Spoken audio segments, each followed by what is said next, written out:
everyone, and welcome to NightBorne. It's another day of TTRPGs here on the Academy, and we are ready and raring to go. Before we go around and say hello to everyone, first of all, please check out all of the opening links, including sponsor information, social information, and supporting us information and all that good stuff. There's also a tweet there. You can go and retweet that for free. I have updated it now, so the Mage Hand Press one actually makes sense. And you can now actually use the code Welcome to the Academy for a 15% discount on their store. So if you like the stuff that we do from Mage Hand Press here, like the drinking game rules and that sort of thing, you can go and check it out now and get a 15% discount. Let's go around and say hello to everyone, starting with the amazing Jeff. Oh, hi! Hi! My name is Jeff Ellis. You can find me on Twitter at Many-Eyed Monster, where I write RPGs and RPG supplements. Today, we are going to fight a lot of monsters, or potentially just run away. I don't know. You never know. It's a TTRPG. You never know how it goes. Yeah, I have very little planned, but that's also intentional. I'm excited to open this up a bit. Cool. Let's pass it over to Angela. Take it away. Hello, everybody out there in Internet Realm. I'm Angela, also known as Philosopheme on Patreon and Phoenix24Fem on Twitter, poet, writer, and I do a bunch of different stuff related to tabletop role-playing games, including very soon going to be running a campaign over Welcome to the Party. It's going to be on in a week or a couple of weeks. We'll see. We're working on it. It's a work in progress, but exciting. Excellent. Thank you. Next we have Alice. Take it away. Oh, hi, I'm Alice. I also, I was about to say I play White Rabbit Pick. I am White Rabbit Pick on Twitter. I do stuff sometimes. Please go check it out.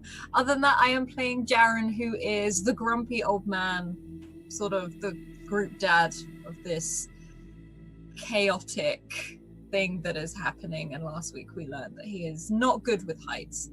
But otherwise, yeah, this is all good. I forgot about that. Cool. Next we have Avery.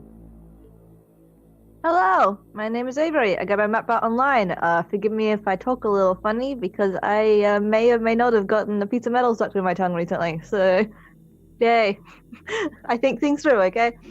I am playing Dell, who is our dear sweet robot boy, who is had a bit of a badass moment and is very much ready to just scoop up whoever needs it and run.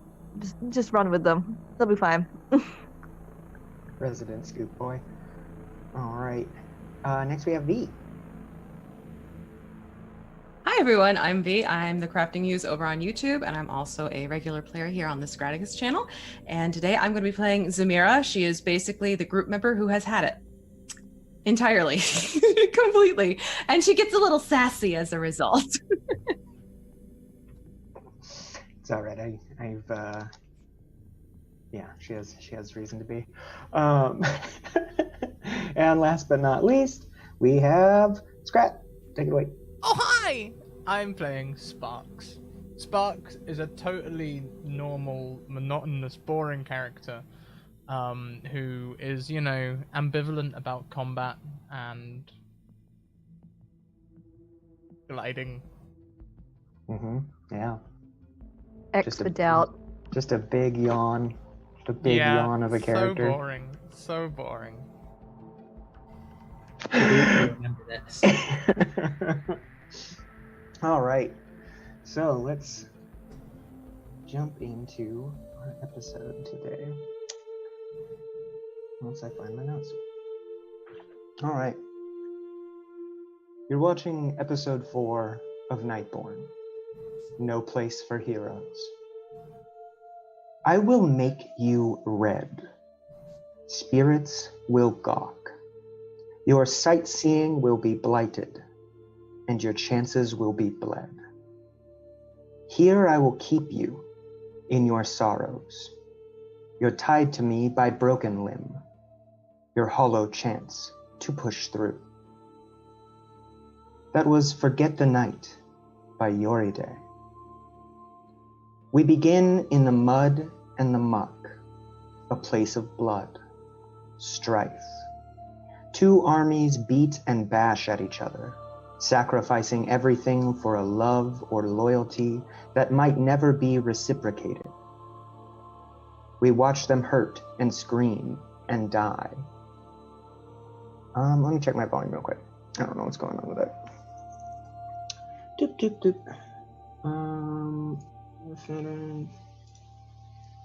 That's my speaker. This is my mic.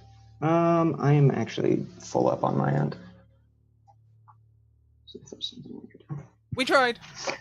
Yep, I appreciate it. I'll turn the music down a little bit more. Perfect. Thank you. Two armies beat and bash at each other, sacrificing everything for a love or loyalty that might never be reciprocated. We watch them hurt and scream and die. One man lies on his back staring at the sky. He is wounded, and the people he served with are being pushed back.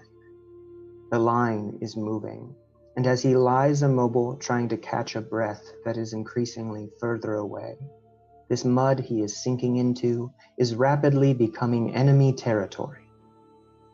A voice rises above the din. His commander is shouting, 377, what the fuck do you think you're doing? And there's a mask above the man, metal, illuminated, pulling him from the mess. Del, we are back on the battle lines on the 9th world, and you have just disobeyed orders for the first time ever to rescue a man wounded from your, I guess platoon, we'll say, sure. And you are trying to get him back to safety, but you're surrounded on all sides by the enemy army. What does this look like for you? I think Dell definitely looks very different.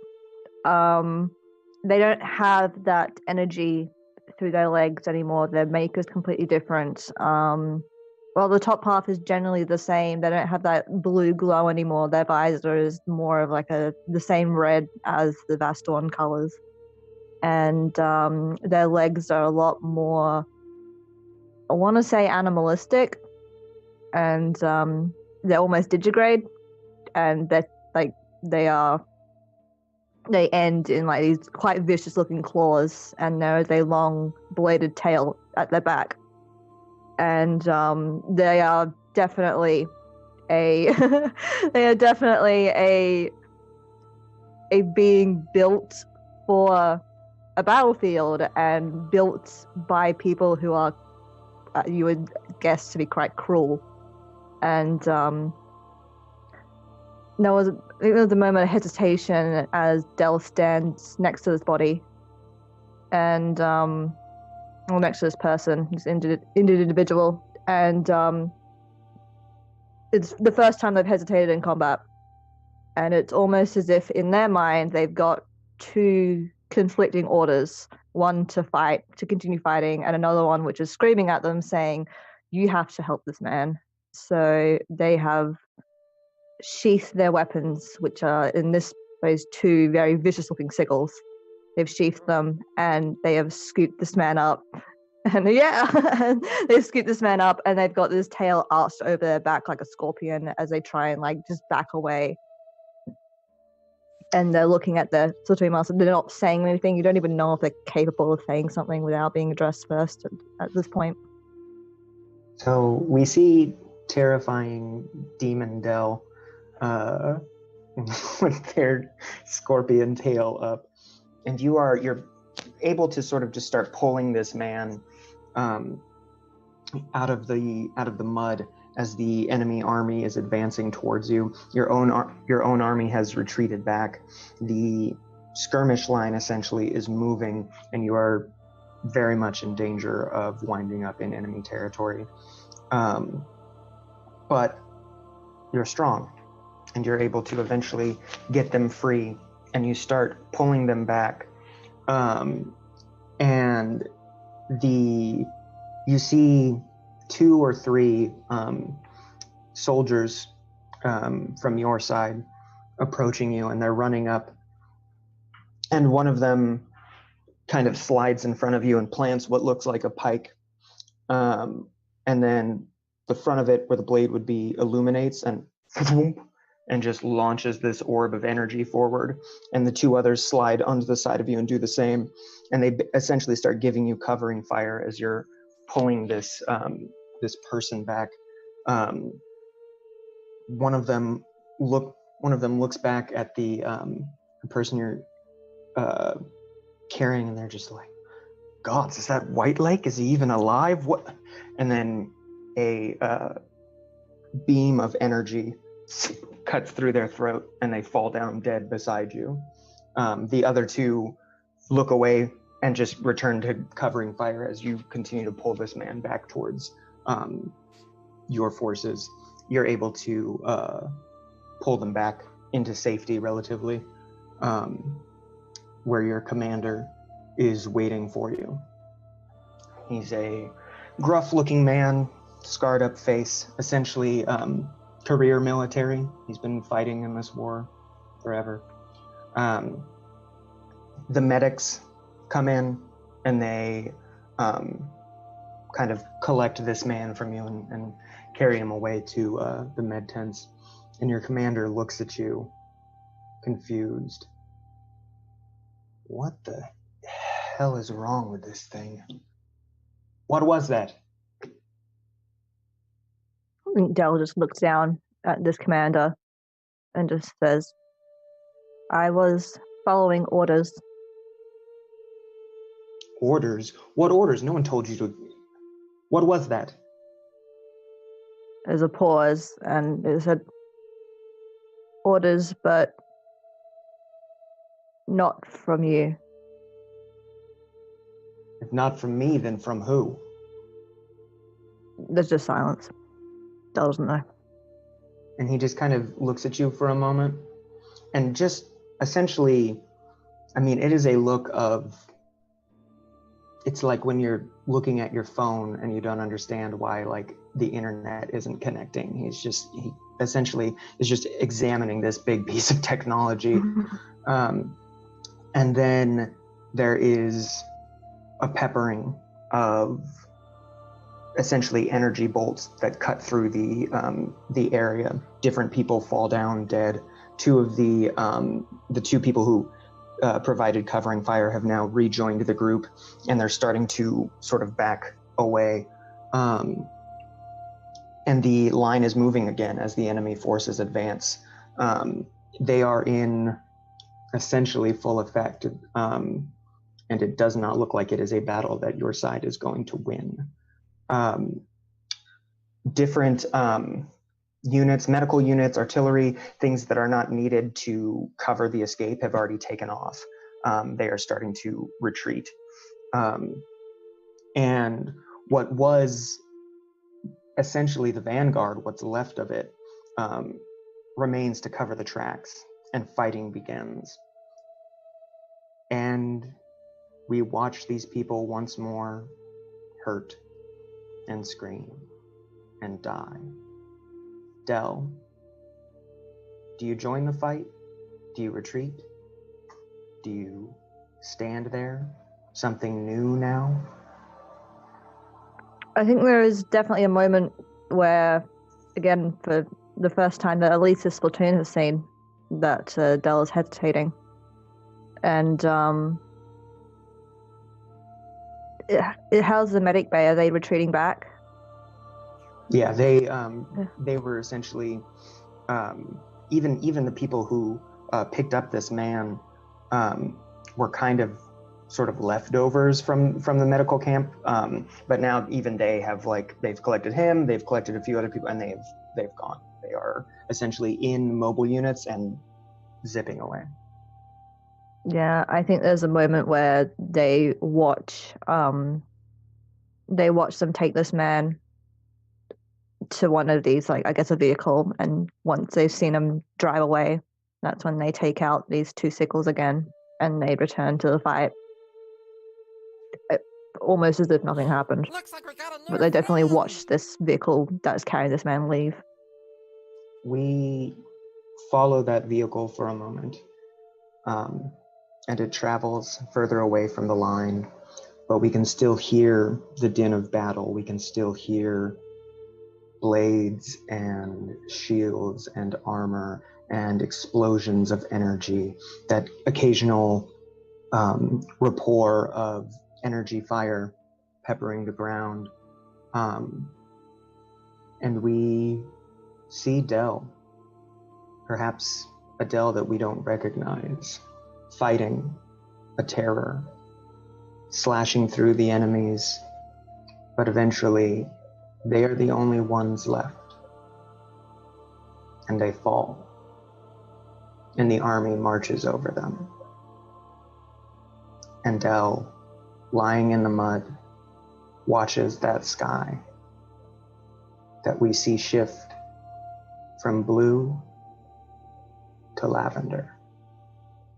And we pan down to Davia's perch. You all are standing outside of the perch within the wreckage of the Nightcraft. Sparks, you are atop a large quadrupedal bat creature in the sunlight. The rest of you are within the shade of the perch. And Dio, the Moraviri scavenger who you met,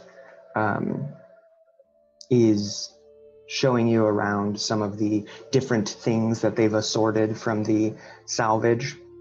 Some of it you recognize. In fact, Beatrice, you are standing near Dio, and Dio is very enthusiastically holding what essentially is almost a completely wholly recovered Numenera from the Nightcraft. And she's like, I have no idea what it is. I don't know what it could do. It could do anything. It could be amazing.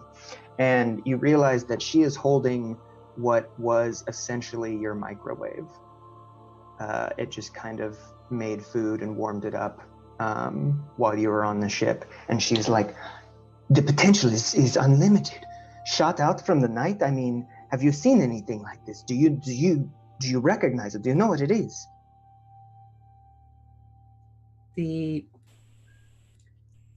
It may be best to modify that statement about potential, including the word unlimited. It's actually more limited in terms of what it can do. Oh, is it, does it help the craft soar through the night like that? It helps the crew maintain themselves while they fly through the night. So depending on how you look at it, maybe she's probably, it's very clear she's kind of nervous because she recognizes this enthusiasm that people have about a thing, but she doesn't want to be a killjoy. But she's like, but I know a thing, and I want to show someone that I know a thing, but it's going to ruin their day, so I can't say it. To that effect, Dio holds it up to you because you're significantly taller than she is, and she says, will you show me how it works? If it works, I don't know. So what is the actual sort of shape of this sort of it's essentially kind of like a big egg with a door on it. I just she probably very sheepishly takes it in her hands, and kind of the way that some people, if you've ever seen a crowd of folks we can't figure out how to do this sort of thing, and someone just goes and presses a button and everything is solved in a second. It's probably the equivalent of that kind of impact, where she's like, do you have a bit of food that you'd like to be a little bit more heated, just on you? Do you have a treat that you like having hot? You see the enthusiasm just die on her face, and she's like, it's an oven. Unfortunately, it is. It's a very useful one. I do recall a lot of treats being made better in it. But still, night oven, pretty cool. And she puts it down on the pile. I'm sorry. She shrugs. It's okay. I mean, my My oven has never been to the night, so still quite a fun. I think there are many people who would be excited to see it. Maybe not as excited as I was, but that's okay. But your enthusiasm is so delightful. Like, why don't you show us around to more of the equipment that you found? Maybe there's more. Maybe I can help with identifying some of it, and we can just see what happens. She thinks for a moment. There is one thing that I very much want to show all of you that I think this one is probably not an oven, but I've been wrong before. And she kind of like scurries over. And as she is kind of pushing through different salvage, Jaren and Dell, what are you two doing right now? I think after Jaren's stress of falling from the goddamn sky, I think Dell is kind of hovering around him. Kind of almost reminiscent to how he was when they first encountered each other, just kind of like, oh, maybe uncomfortably close. Yeah, Jaren's there just sort of not moving away from Dell because he appreciates the help, but at the same time is very aware of how tall Dell is and how close he is to him right now, and is just thanks, but still sort of just takes that step, not a big step, but just a little bit of a step away. Space, but he's just like, yeah, thanks. I think Dell just gives a nod, and there's a kind of, and then there's a hand on the shoulder. He's like, okay. And another nod. Pat. Okay. And he just like leaves it, lets him leave it there, but is very much like, oh my god. Like he's very awkward around people in general, and normally likes his space, but it's just okay. I think Dell says, I am glad you are unhurt. Oh, me too. Everyone else fine? Yeah, I think Dell just has a look around. It's like, I do not recall seeing anyone take a hit. I believe they are fine. Was I the only one that fell? Yes. And you could just see him sort of like curse under his breath, but relax a tiny bit, but purely because he's now concerned that he's trying to keep up an image of that he can look after people, but is now very aware that everyone heard him scream the entire way down. There's another pat. Yeah.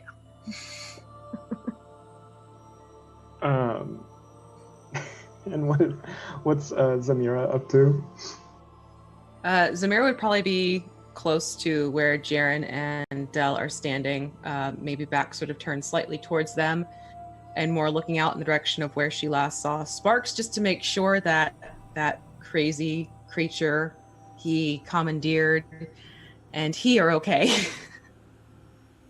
And once, sort of looking off the distance, if she feels like, yeah, he's Sparks, he's fine, she'd probably just sort of turn around and take in the lay of the land just to see what's going on around her, who's talking to whom, and get a feel for if there's anything odd happening or something along those lines. So right now where you all are, you're in that kind of shotgun blast of Nightcraft wreckage that came through the monolith after hitting the other monolith up on Davia's perch. And other than Dio, there are about 3 other Moraviri scavengers sort of picking through things, putting out fires, moving things so that they don't collapse onto anyone. And Dio is still sort of rummaging through things. I imagine Beatrice is nearby. And then Sparks is the only person in the sunlight because he is on top of a giant bat creature. How difficult Jeff, how Go for it. difficult would the challenge roll be to tame this creature? I want to be able to sit on its belly and scratch its floof level tame here. Very difficult, probably. These things are essentially like apex predators. They are the kings of the roost in this area. Mhm.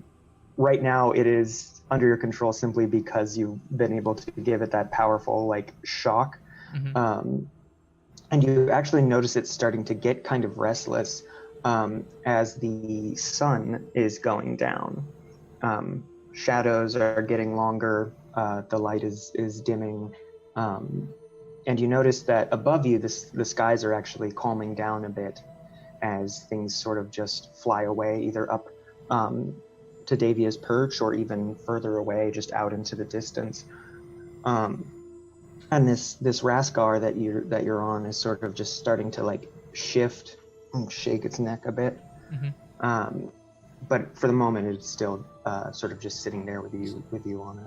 I'd like to try every trick in the book. I want to go and sit on its nose, hold onto its ears, headbutt it, try putting magical powders up its nose. I want to bond to this creature. I want it to think I'm its mum. Okay, give me 1 second. I knew there would be a lot of Raskar shenanigans, so I kept the stats for it for this week. So to attempt to get this thing to stay with you a little bit longer and essentially calm it down would be a level 5 intellect task. Deal.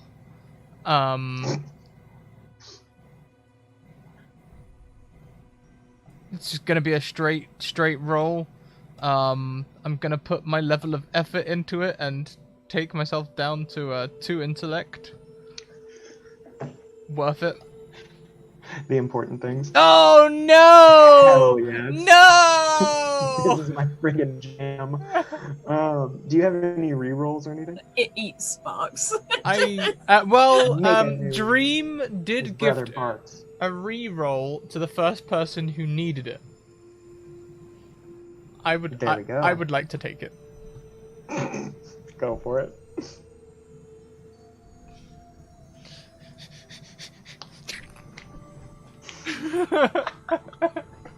The duality of man. Jeez. Yeah, tell me the process that Sparks goes through to tame this Raskar. I sit on its nose, I put an electric shock up its nostrils, I headbutt it in the head so that it looks at me, and I stare at it for about 10 minutes. Holding onto its ears. All of you have been going about sort of recuperating from the fall, talking to Dio, sort of just looking around the wreckage of the Nightcraft. Meanwhile, Sparks has been electrocuting and headbutting and staring at this big quadrupedal bat dragon. And Sparks, you stare at this thing for a good 10 minutes. And you're staring at it, and it's sort of just staring at you while you hold its ears. And then eventually it just sort of lays down. And it just sits there, relaxed. And I scratch its belly. You go over and you sort of give it a gentle push, and it rolls over. And you scratch its belly. And it like just lays there for a bit, not really doing too much. And then eventually it sort of like lifts one arm just a little bit so you can get another area right under here. Okay, this is a good idea. Yes!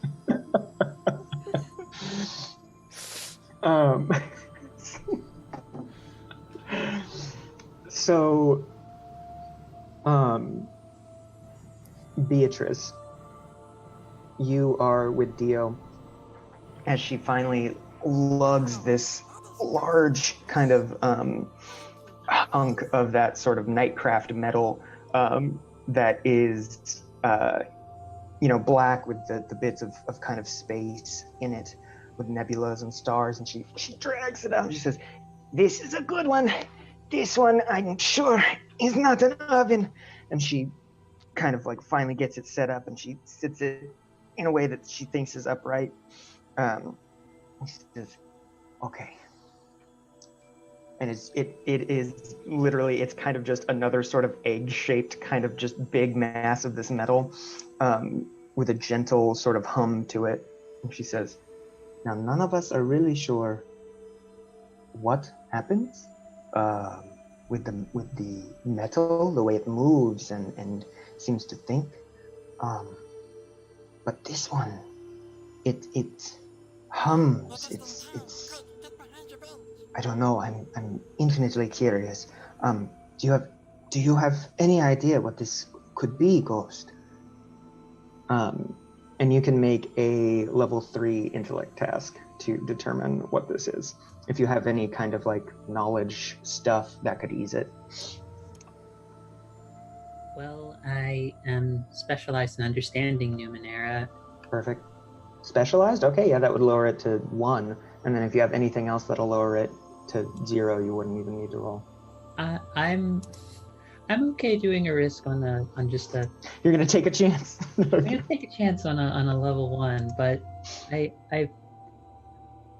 these things have happened. More absurd things have happened before. Nice. Nailed it. Like I said, more absurd things have happened. You know that Dio has essentially pulled out a planter. It's just one of Dell's planters from Dell's room. And she says, is it the core of the ship? Is it how it moves? May I just quickly He's giving me that look again. May I just quickly thank Potato Hollow for gifting me a reroll and 7 intellect points. Thank you, bud. Perfect. Thank you. Don't encourage him. So I probably can't lie very well, but I will at least go through the motions because for my advancement I put it into intellect, my intellect edge. So it means I can use my scan ability without it costing me any points, I believe. Nice. So I will try and go through the motions as though I don't know what it is, and then just try and scan it and try and like make it as elaborate as I can that I'm going through this process, because I'm imagining when she's doing it, it's like the way that she uses her ability is often like a sort of a different set of gestures and like tracing around the sort of crystal formation that's all across her body, and this one is like a line down and then sort of like her hands scroll almost like she's like flipping through like an old school like library catalog, like combing through it, and then she's like there we go, because scan, it reveals the information about it, even though I know like from what you've told me it's a planner, but I'm just like, all right, let me see. Yeah, you're like checking the manual on everything, like, oh, I'm sorry, dear. It's a planter. If you have a plant that you're rather fond of, it will protect it and keep it well. But Theo looks at it, and then she just kicks it really hard, and don't kick it. The top part of the egg, whoop, whips down, and a ficus just pops out of it. Oh, I was rather fond of that one. Yeah. And she just stares at it angrily. Oh, don't be too discouraged. Sometimes you find out you're wrong, and actually, more often than not, you will probably be wrong about a lot of the things that you find. But that's the benefit of looking into things. You always run the risk of being wrong, but finding the joy of discovery when you're right. That's why you keep looking for things. Discovery is wonderful. She looks at you. I would much rather be right about some big Numenera than a plant. Is it medicinal? Does it cure people? It cures the sadness of some people when they look at them. Oh, this is the sad day. And she just sort of like walks over to a different pile and just starts kind of like poking at stuff. Dell, you can see what may be your only surviving plant, just sort of standing next to a bunch of other stuff now. I think Dell's been with Jaren this whole time, but at like the sound of the kick, they look over, and Jaren sees probably what is the closest thing to Dell like perking up with excitement, and then they just kind of run off. Jaren They run to sort of like, and actually follows almost out of curiosity. It's like, Hildy. No. It's just Yeah. Beatrice, just because she's not as tall as Dell, but she's like comparatively to Pretty everyone tall. the closest. She Yeah, like brings it definitely up so that's right at your like eye level. Well, something survived. You just see Dell with, like, of all the delicacy of like someone carrying like a relic, just kind of takes it from you and just kind of inspects it and makes sure it's okay. If there's any like, I think you see if there's like a broken like leaf or anything on it, you just see them grab like use the metallic hand as like a little claw to just like prune it and just carefully, very carefully with this plant. And probably Beatrice, while she's noticing you doing that, she's going to do another set of gestures, this time going up from the bottom of the crystals to the side of it. And if she sees any sort of little breaks or tears in any part of the planter, she is going to use hedge magic and just going to start like sort of just delicately tracing her line across each of the little tears, and you see little sparkles of inky black aura fade off of her, make a little line of crystals, and just start sealing every little tear up. She's like, here, Aw. just how you remember it. I think you see Dell's lights just kind of go from a green to kind of a teal, then like or go from the blue to like a teal, then to like a green, and just settle on that for a while as they inspect this planter and make like see how I guess intact everything is. As they have like this one plant in their arm. Jaren's watching out of curiosity purely because this person looms over him most of the time and is now hugging a pot plant and is like, in a sweet way, he's kind of, like, okay. So, you know, assassin that likes florals, like, This robot tried to kill me. but it's okay because he likes plants. Like, If you care for our microwave back, Jaren, they also found that. You hear Dio in the distance just ah! they built the microwave. I could never use that thing. There's a couple of things that survived. Del, your plant is essentially 100% a-okay. The potter that it's in is essentially like it's that same kind of like ship skin that protected you all from the fall. And a lot of things you're noticing like a lot of these sort of capsules everywhere, as if the ship has started sealing off certain things to protect itself. Zamira, will you roll me, actually all of you, roll me a level 3 intellect task, please.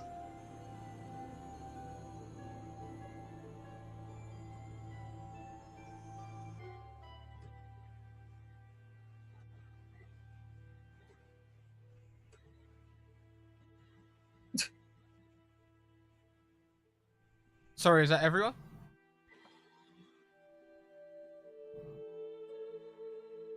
Does this have to do with understanding Numenera or illusions? No. Yeah. So, who do we got? Del, Zamira, and Beatrice. Sparks saved as well. They put it in difficulty 4, not 3. What happened? My bad.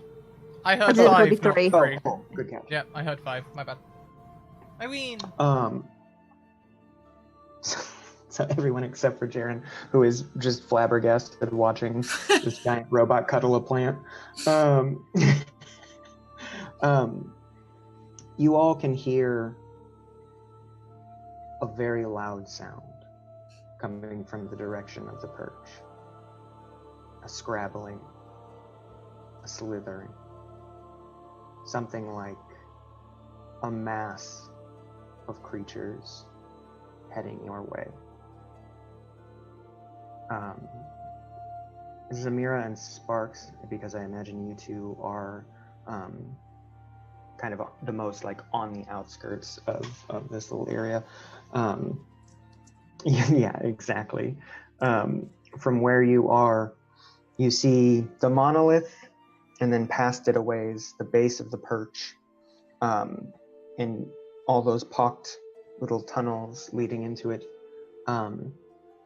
And out of them, kind of like the cursed boar god at the beginning of Princess Mononoke, all of these spear cross in their just standard tendril form flood out of these holes. And they all just start rushing towards where you are in a wave. Wow. Have I noticed yet? Or am I like... You see, you see everyone kind of like turn their heads at the sound. And I would absolutely be screaming, incoming! It's just, wait, what? Are you hungry, Batty? Are you hungry? Oh, great. Well, Jared. Time for tasty treaties! You hear the Moraviri shout, "Spear cross from the perch," and Dio is holding like another egg, and she just tosses it onto the pile, and she turns around and she says, "Good, I'm ready for them. Come on." And will all of you roll me a level 3 speed task to determine our initiative.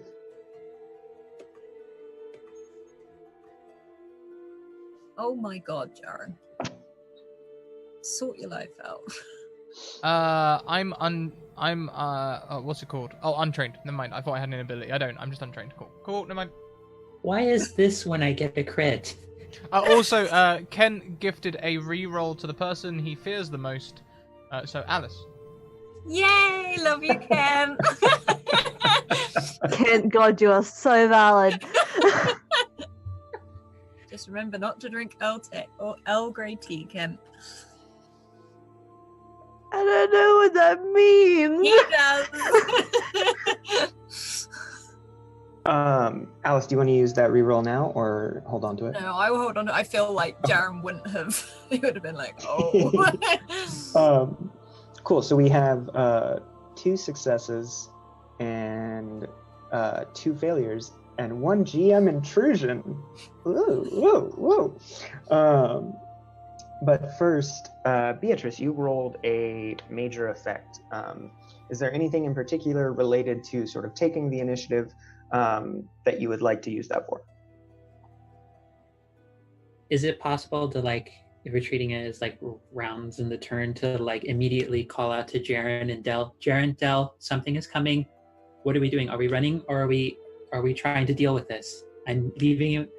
Need to know now.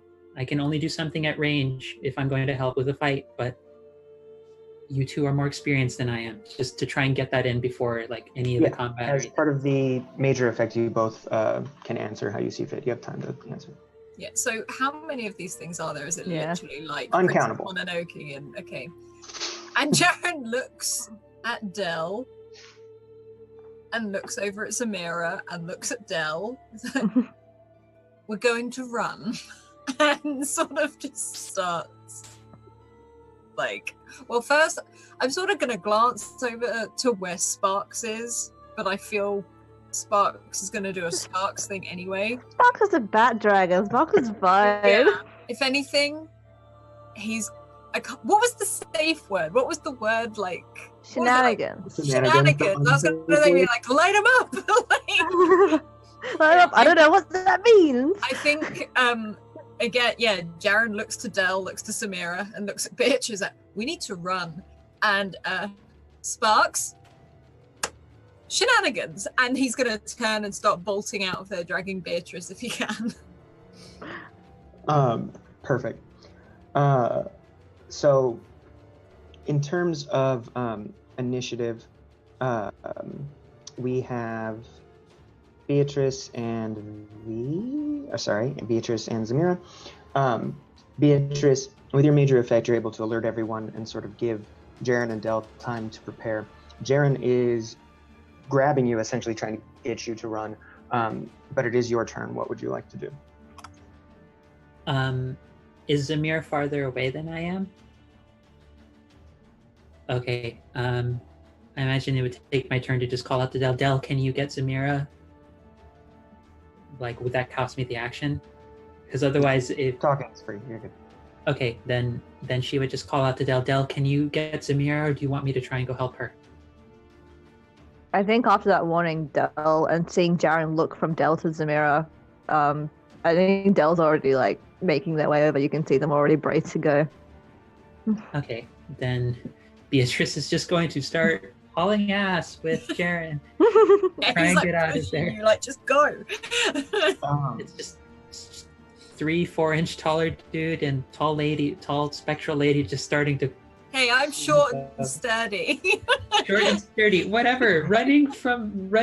I feel like that's actually an in-character conversation. I'm like, okay, let's keep going, and it's like, I promise I won't leave you behind. And you're like, it's not short, and I was like, it doesn't matter. Creature. Like Beatrice wants to like stop and take notes, but is also like. What direction are you running? So essentially, the place that you're in, you have the perch above you, and then a good chunk of the mirror plains, like where you started, and then like on the horizon, you can see what looks like the tops of trees in one direction, and then what seems to be sort of jagged mountains made of this same mirror-like material.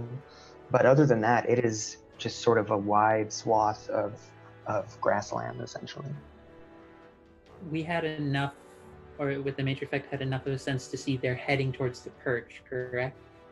No, they're heading from the perch. They're pouring out of the perch towards where you all are, to the Nightcraft. If Jaren can direct me somewhere, if not, then I'll go in that direction. If not, then probably Beatrice sees trees and it's like nature is safety for her, so she's heading that direction. Oh, more heights. Yes. No, so trees. Yeah, so trees are still too high. the both of you, Jaren sort of starts pushing you and gets you into motion, and you start heading towards the trees. Jaren, where are you heading? I think originally he was just heading away and looking back, but at the same time, if he sees Beatrice heading towards the trees, he doesn't feel he can leave her, but at the same time, he's first always looking back to see where Del and Zamira are. Perfect. So for the moment, Beatrice heads towards the trees, and Jaren is just sort of heading away, and you kind of start. Like, wait! Everyone's separating. Wait. Dad needs the toddler leashes. Yeah, I need reins, people. Zamira, it is your turn. Del is already en route towards you to come just sort of do his Del scoop. And you are standing kind of, everyone else was sort of like in the center of this kind of wreckage, and you're standing kind of sort of on the edge of the edge of the shadow zone. So first I'd look over to Sparks, making sure he did hear Jaren's shenanigans, and probably for good measure shouting again, "Shenanigans, Sparks, shenanigans!" And then quickly turn around and at full throttle speed run towards Del and kind of do a quick alley-up hop to kind of hop up and, you know, have Del sort of pick her up and go. Like it's almost like a routine now for them. She knows double equals get to Del. Just jump into his arms. Perfect. We'll say for that sake, you use your turn moving to Del. So on Del's turn, they won't need to move to you. Okay. And then that brings us into the NPC segment. you see these 4 Moraviri sort of, they all look to Dio. The 3 of them look to Dio, and then Dio, she's kind of rolling her shoulders, adjusting her neck. She says, okay, I've seen something fall out of the night for the first time in my life, and it had an oven and a plant. So how about this? How about we get a little rage out? And out of those sort of hidden pockets that she has, she takes out a Numenera that I totally have notes for. Where did it go? And it seems like a small sort of handheld device. And you see the Spearcross traveling in this sort of wave, this writhing wave of like snake-like things with these manta ray heads. And they splash up against the monolith, some of them going through that like sort of 2-foot space under it, the rest going around, crawling, surging forward. And Dio points at him, and then sort of lines it up a bit. She says, okay, goodbye. And out of it, this beam shoots out, and you see maybe 50 of these things just get cut in half, and they sort of, and the first wave is sort of slowed as this beam cuts through their vanguard. And she just kind of fans it, and then it's sort of, it's like it's hot in her hand, and she tosses it away. The other 3 Moraviri, who are used to this kind of stuff, have actually like just ducked under it, knowing that Dio's just gonna do it. And then they are all sort of taking up defensive positions, and you see them all fishing things out of their pockets. These Spearcross are now just past the monolith, starting to come into the wreckage of the Nightcraft. Sparks, you are scratching this Raskar's belly. You look up, you see all of this, you hear Jaren shout shenanigans. The sun is going down, and it is getting darker. And the Raskar perks its head up, and then it looks around, and it makes this kind of like sad and worried sound. And then it starts to fidget a bit, and it starts flapping its wings. And for your GM intrusion, this Raskar is going to try to take to the sky.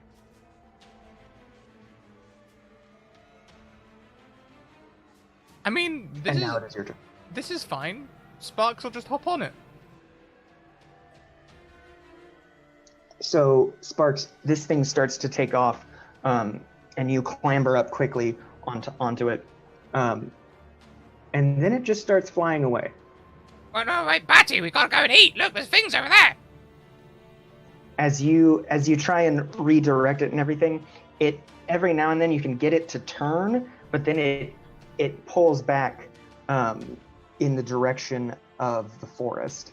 And it seems almost it seems disoriented. It seems like it's having trouble flying. And it seems very, very anxious.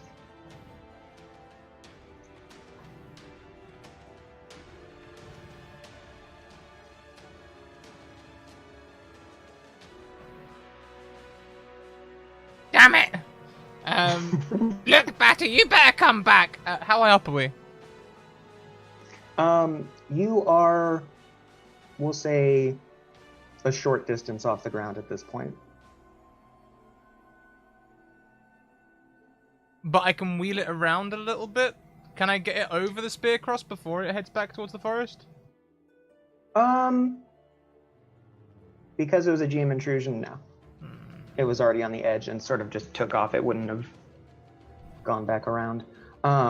If you want to make I would say a might check, to try to just kind of like steer it in that direction. It would be, what level is this thing? A level 4. Yeah, no, it's not happening. Yeah, you tug against it, but it starts to wheel a little bit, and then it makes that same kind of pained sound, and then heads back. Oh, Sparks makes disgruntled sounds and jumps off the batty. So you jump off of it as it flies away, and it even kind of like it pulls up short a little bit as you jump off, and then kind of like looks at you, and it's like, whoa! And then it flies up and then down and swoops off in the direction of the forest. Make a level 3 speed task to not fall on your face.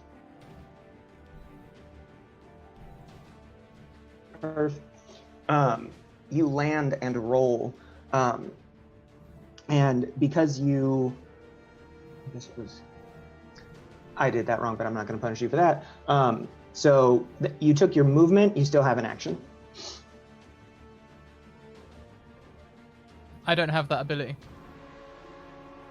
To move and act on the same turn? Yeah, no, I don't have that.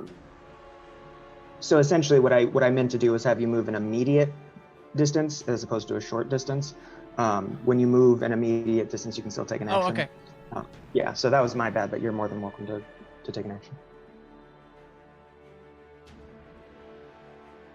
How far away are the spear crossed? They are at long range right now.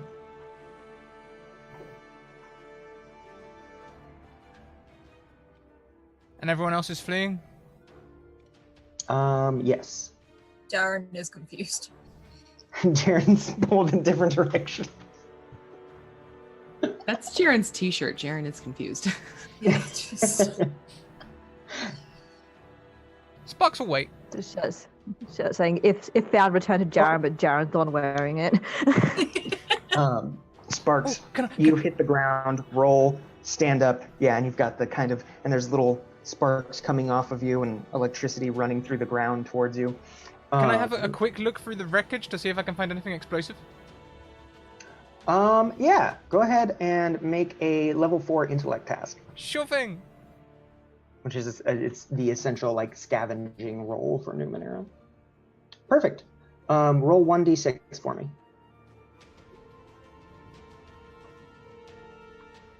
3. You look through it, and you find, essentially this kind of drill, it's like a small drill, that is magnetic. And I will send you the stats for it. It can be thrown as a weapon, and then it does some pretty cool shit once I find the stats for it. But essentially it is a short range throwing weapon. And does it seem like the Spearcross are going to be on me next turn? Yes. Cool. Sweet.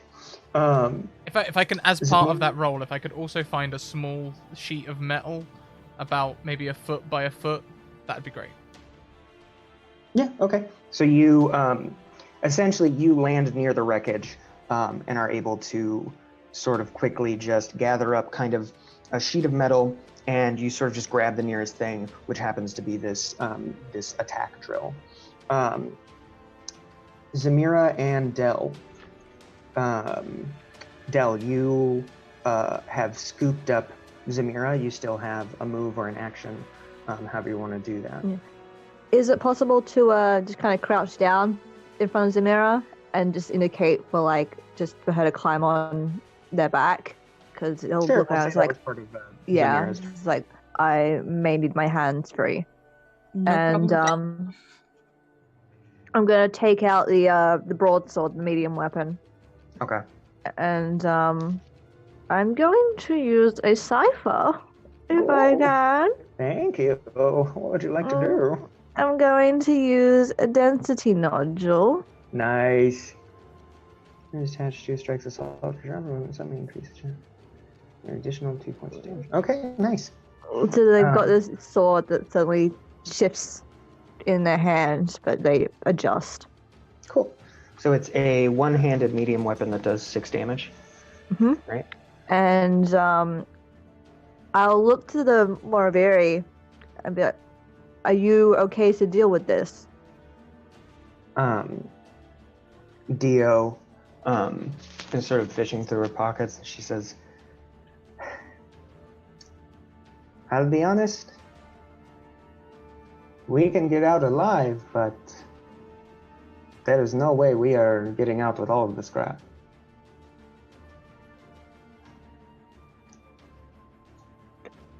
Your lives are more important. And I'm gonna use my fleet of foot to start moving.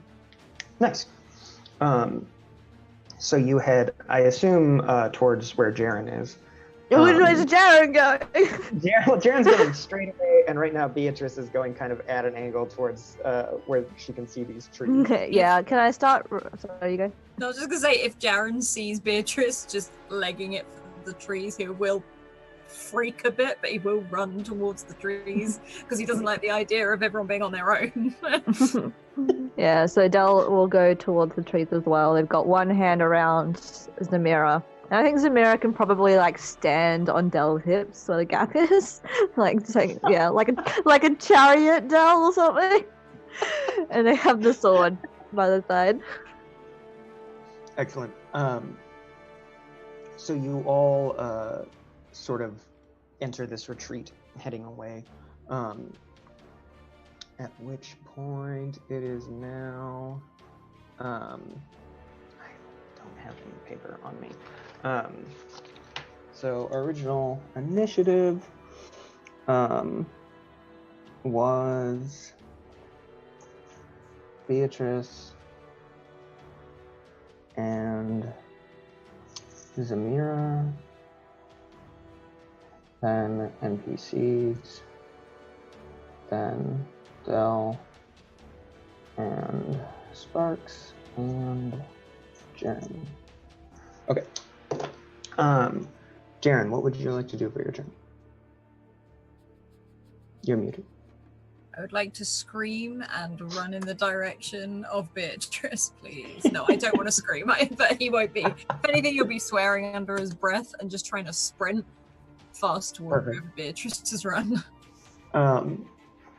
So you all sort of convene, except for Sparks, in the direction of this forest. You see the Raskar above you, flying kind of in that same direction. At which point it is Beatrice and Zamira's turns. Is there anything you'd like to do besides sort of legging it, or in Zamira's case, holding on to Del? As she's holding on to Del, I actually took on create poison. Oh. Create deadly poison. So as she's holding on to Del, she would create deadly poison and apply it to his weapon. Yes. Drawn. And that's going to be an additional, if this works, I think it is 5 points of damage. What? It lasts for an hour. Holy. I have the power of God and anime on my side. I 100% believe you. Can you post it to chat just so I can? Yeah. I just gotta copy it. And then I just have to spend 3 intelligence on it. Right. Okay, let me get this. I think I got most of it. Maybe. Let me try again. So I don't like roll 20. And here you go. Dose of a level 2 poison, takes 5 points of damage. Cool. Okay. You're leaving it at the base level with 5 points. Yeah. So then just roll intellect then? I don't think you have to roll anything. Okay. So I drop down 3. Yeah, perfect. Okay. Okay, so Del, you you have a sword that does 11 points of damage. You are Zamira would actually have a lot of fun with that. She's sort of like her hands. You start to see like this vaporous, almost bluish green cloud going from her hands, and she just sort of like reach over a little bit and touch the hilt of his sword. This may help you out a little bit more. And the sword's now going to take on that greenish, bluish vapor effect as well. perfect. No, it's just a nod from Dal. Yeah, Del, you are running while this like Yoda on your back is just like, I'm gonna make this sword incredible. And Beatrice, what are you doing? You're muted. In terms of range away from Dio, am I still within short range, or are we too far away at this point? You are now within long range from Dio. Darn it. Probably gonna keep running. I had something else I wanted to do, but I'm too far away now. So I just realized I have something to help. But Are you moving a short distance or a long distance? Short distance is free. Long distance requires a level 4 speed roll check. short distance. Cool. You said I was like going in this way, and Jaren was like starting to correct course. Yeah, Jaren used his turn to. Can I like middle that out so that we're like starting to like be going towards the same direction? Yeah, Or is you're Jaren- both heading towards the. Okay, towards that then I'm just area. gonna keep heading in that way and just hope that I don't lose sight of Jaren and everyone. Oh yeah, they're all starting to converge all in the same area.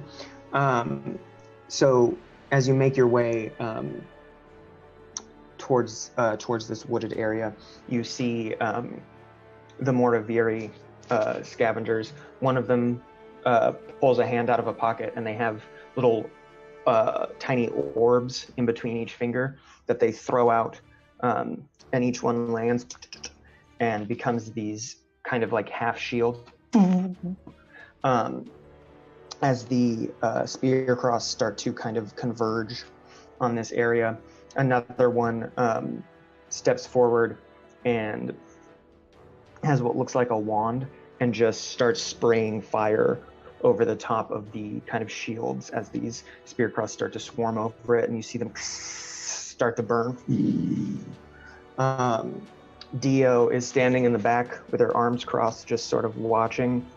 The other one is actually takes a kind of like a tube and just boom, and it launches this flare up.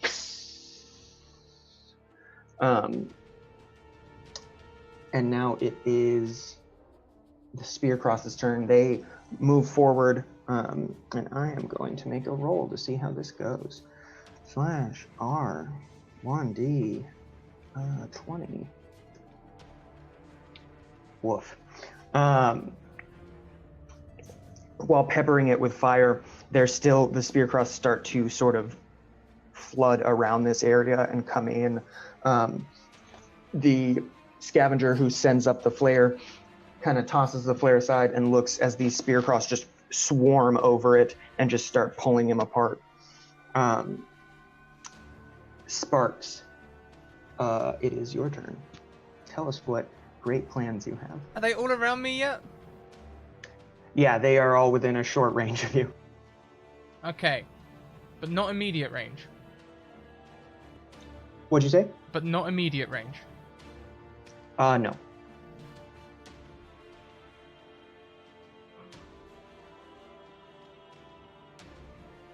Can you do the equivalent of holding actions in this system? I'm not 100% on it, but if you want to ready an action, that's fine. I'll do that. I would like to ready an action. What I'm going to do is put the firebomb on the floor. I'm going to get my little sheet of metal and place it on top and stand on top of it and then wait for them to be in immediate range. So that it essentially launches you into the air while exploding all around them. Is that the idea? Yes. Okay.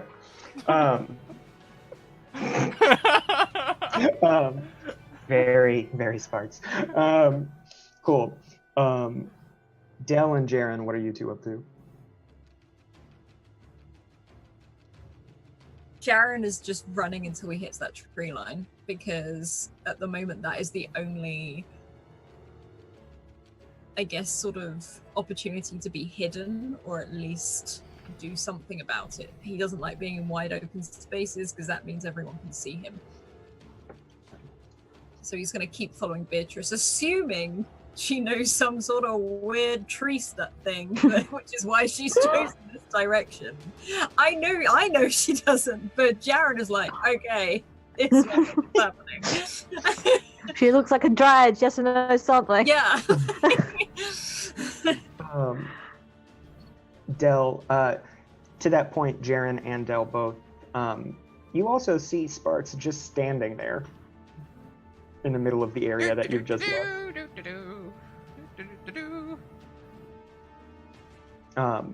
Del, what do you see? There you go. Yeah, I'm running. I probably maybe look to Jaren just for confirmation that he's not gonna order me to go get Sparks. No, it's like he's just like, just get Samira the hell out of me. Yeah. Yeah, I'm gonna keep running. I'm going to use my fleet of foot to move a long distance, because I can just do that, I think. Yeah, totally. Yeah, because I'm not attacking anyone. So yeah, and because I have an edge and speed, it doesn't cost me anything, right? Because it's just. Does it so it normally costs one? One speed, yeah. Okay, yeah, then it doesn't cost you anything. Oh, hell yeah! So yeah, I just book it. Yeah, we'll say that you all are able to sort of catch up. Del, if you want to use your fleet of foot to move ahead of the pack, you can, or you can sort of keep pace with them. It's up to you. I'll keep pace for now. I'll make sure I'm caught up and right next to them. Cool. Yeah. And if there's an order to get Zamira way out of there, then I can just keep running. Perfect. So you all convene. Scrat, do you still have the detonator stats for your firebomb? I'm not actually sure if we actually shared them with me. Much like this mysterious metal drill, I don't think I've actually seen them. Okay. I have no idea what this firebomb does. I'm just gonna do it. Okay, I will. Let me hunt that down very fast. Wow. So that moves us into Beatrice and Zamira. The two of you are continuing to run. If you want, you can keep pace moving this short distance, or you can move faster by making a roll. It's up to you. Let me know what you'd like to do with that while I look up these stats. No, I think Zamira would be, hanging on tight with Del, knowing that both Del and Jaren want to be sure that she's not anywhere where she's sort of left off on her own. But, she would just quickly explain you have your poison for an hour. If you need to use it, use it. Yeah, Del's taking all that in. They've got the sword that's dragging behind a little bit because of the weight, but they're strong. They got this. You just hear Jaren yelling, "Run faster!" Because he's got little legs, so he's half telling himself as well as everyone else. Do I need to scoop Jaren up too? I think he's okay right now, but he will let you know. Beatrice is just looking back. No one is falling behind except for Sparks, who's just standing there, correct?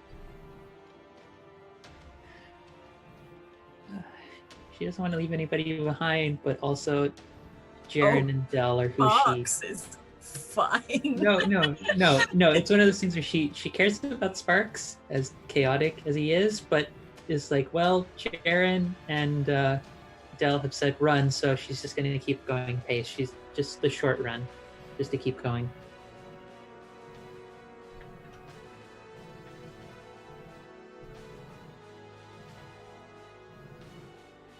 You're very muted. Very muted. God, no. So muted. Sparks, first things first. You get 1 XP because you found a cipher. Yay! I should do this just hunting rolls all the time. Yep. You gotta. I can afford you an know? advancement now. Um, Da-da-da. the shields that were up are starting to fall as more of these spear crusts start to just sort of pile onto it, breaking them down just with their weight. And they start flooding. The Moraviri are chucking out more like explosives and stuff. And sure enough, these spear crusts enter your immediate area, at which point your firebomb detonates under you. Roll 1d6 for me.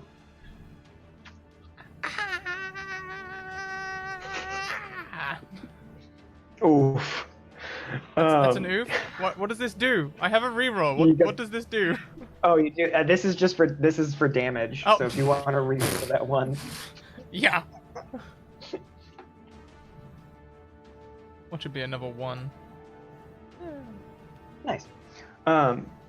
So this blasts you into the air on this metal sheet. You are now essentially skyboarding, just like the introduction to Mighty Morphin Power Rangers, the movie. And this fire just erupts underneath you, and you see a large swath within the immediate range of you of spear cross all just die in this fire. Not fire. Anything I do gets lightning touched, so it would be lightning fire. Okay, yeah, it's like this. It's like dirty lightning. So it's like smoke and like a bit of flame and lightning crackling through it, and it. Yeah. And you see all of them some are like tumble out of it on fire, just kind of screeching. Others you don't see ever again. And you are launched kind of I would say probably a short range. This isn't like a huge explosive, into the air. That's okay. That means next turn I get a free short range movement. Thank you, Gravity. So you are launched into the air. You see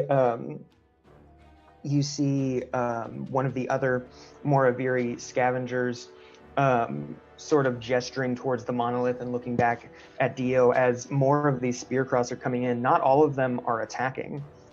Some of them are kind of flooding around the Moraviri. They're not very large individually, so it's kind of like a knee-high flood of these things, and they are starting to overtake the wreckage of the Nightcraft, sort of swarming around it. And one of the Moraviri points towards the monolith and looks back at Dio and says, "Time to go, let's go." And Dio's standing there with her arms crossed as more of these things sort of flood around her. And one kind of like flies up out of the mass of them, and she, out of her sleeve, just kind of pulls this device and just throws it in its face, and it kind of sizzles and falls down dead in the stream. And she says, "Oh, fine." And they begin sort of making their way through the flood, doing what they can to try to get to the monolith there. But as they are doing this, there is a ball of these spear cross starting to kind of form around each other. And out of them, Sparks, you kind of have a bird's eye view right now. You are kind of flying up in the air, and you look down and you can see this ball forming. And out of it, you see one kind of human arm starting to form, and it is large. Looking at the size of this sleeved arm, you suspect that whatever would be coming out of it would probably stand at about half the height of the monolith. And more are sort of piling into this mass. I have a very important question. Is it made of metal? No. So it looks fleshy? Mm-hmm. Does it look like a construct? No.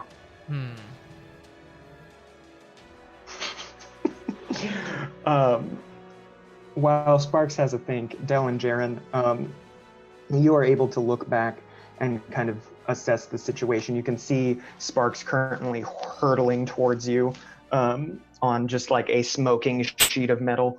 And you can make out sort of something you can see more of the spear cross kind of conglomerating onto this one area near the monolith, as well as more of them swarming over the wreckage, while the more Aviri sort of make their way towards the monolith.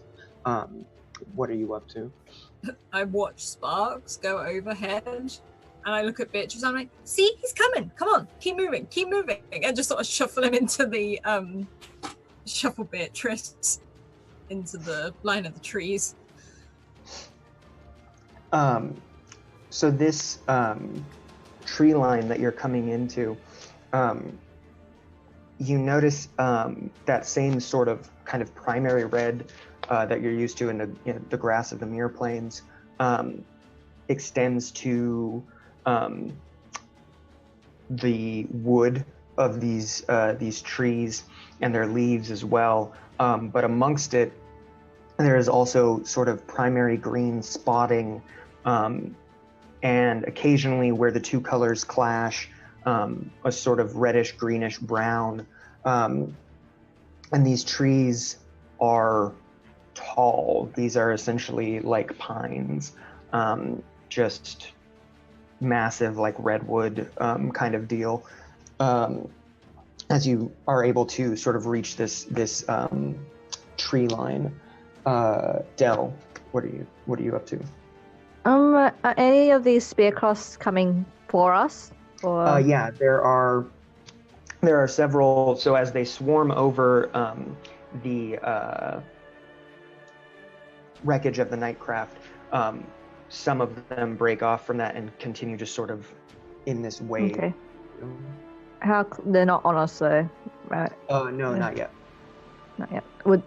They'll be on us soon, or? If you stopped, they would be on you soon. Yes. Okay. Well, we're still running. So. Yeah. I'll use fleet of foot if I have to, but if I'm in line with everybody else, I won't.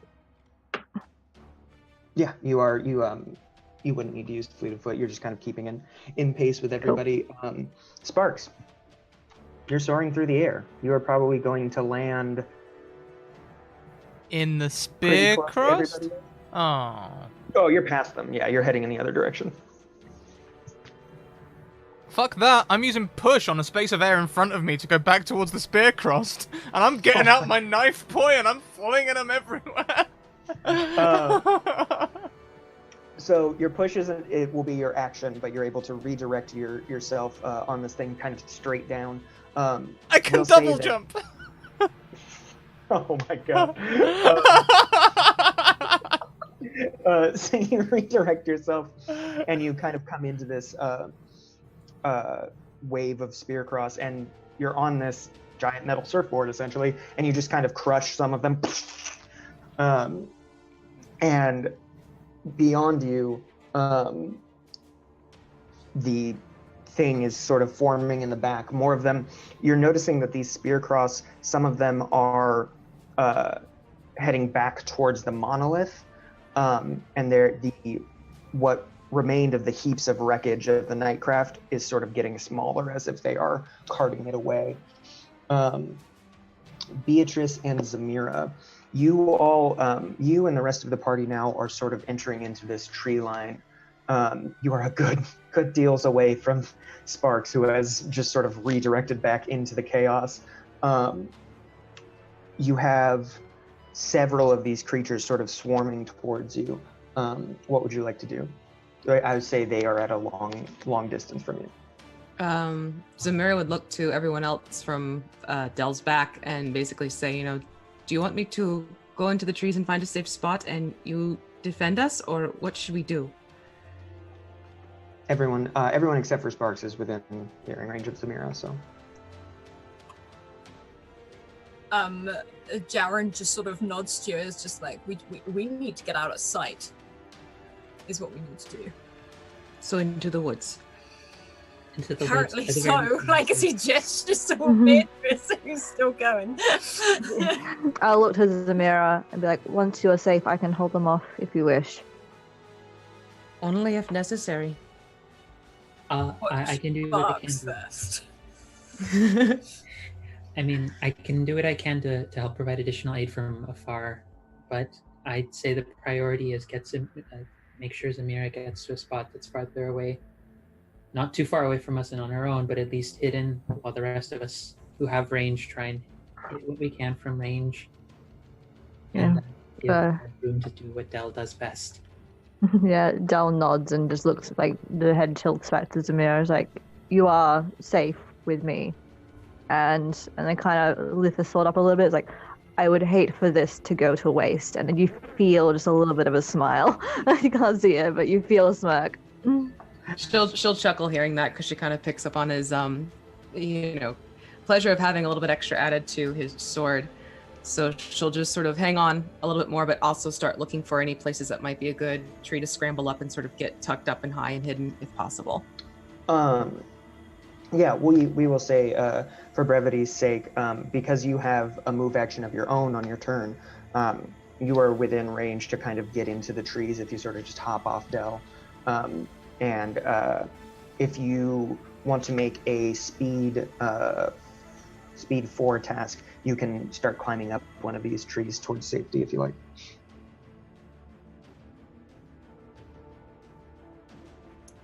I'm muted. Could I use my fleet of foot to scamper up one of the trees then, like jump off and then go up the tree? Yeah. Okay. So that costs 1 speed point unless you have an edge. Yeah. So I'll use my I'll use a speed point and sort of just quickly nod to the rest of the group, like, I think I'll be okay with the trees, and jump off and go up what looks to be like the more like densely filled in type of trees, like nothing that's like a sparse sapling deal. Right. And monkey my way up the higher limbs. Cool. Yeah, because you have fleet of foot, you don't need to make a roll or anything for that. Beatrice, you are sort of preparing hanging this back. Defense. Yeah.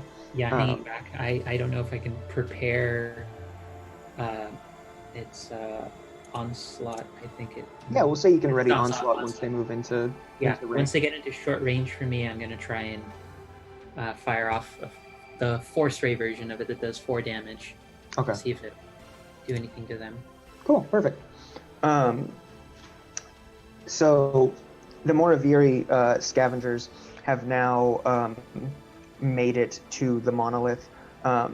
Some of the spear cross are sort of still trying to get at them, but they're able to fight them back. One scavenger takes something out of his pocket and slaps it against the face of the monolith, and you see it sort of vibrate for a bit, and then he gets pulled in through the monolith and disappears.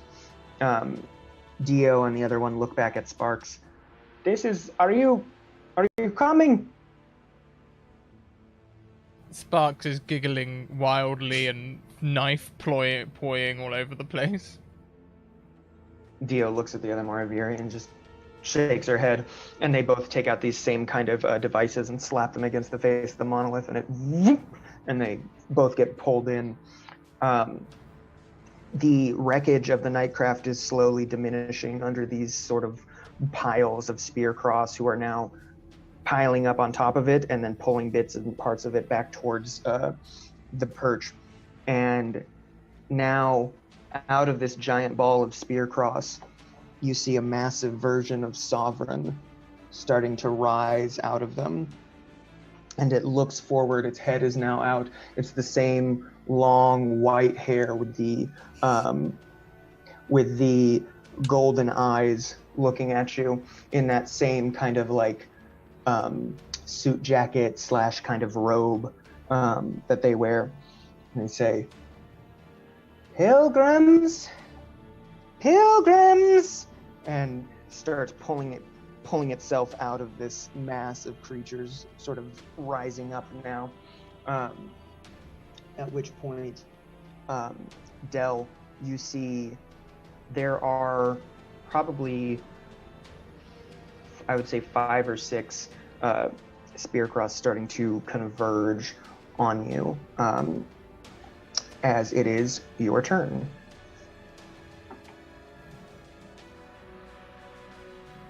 Are they within slashing range? I would say yes. I want to slash at them. Yeah, go for it. Okay. Alrighty. So just So a it flat is die roll? So it's going to be a level 4 might attack with your sword. Okay, I'm gonna level 4. I'm gonna. Oh no. Success! Success! Okay. Alrighty. Okay, so I have the broadsword, which is 4 damage. I have the cipher, which is another 2 damage, so 6 damage. I have combat prowess, which gives me another 1 damage, so 7 damage. And now I have the poison, which is 5 damage. So math. Is that 12? 12. I think that's 12. They leap up at you, and you are able to draw a line through 3 of them, and they are cut in half and just fall to the ground dead. One latches onto you and deals, we will say, 2 damage to you. Okay. I can't do a speed defense task to try and avoid it, or? Yeah, go for it. So it would be the way I'm thinking. So essentially, because this is a swarm, they have different stats. Okay. But we'll say you cut them down. So just make a level 2 speed defense, and you can reduce that with effort. I'm specialized in speed defense tasks. Oh, okay. Then you don't even need to Yeah, roll. so I don't need to roll. If it misses, I have an ability called Misdirect. What does that do? When an opponent misses you, you can redirect their attack to another target, creature, or object of your choosing that is within immediate range of you. Make an unmodified attack roll against a new target. Do not use any of your opponent's modifiers or my own for the attack roll, but I can apply effort for accuracy.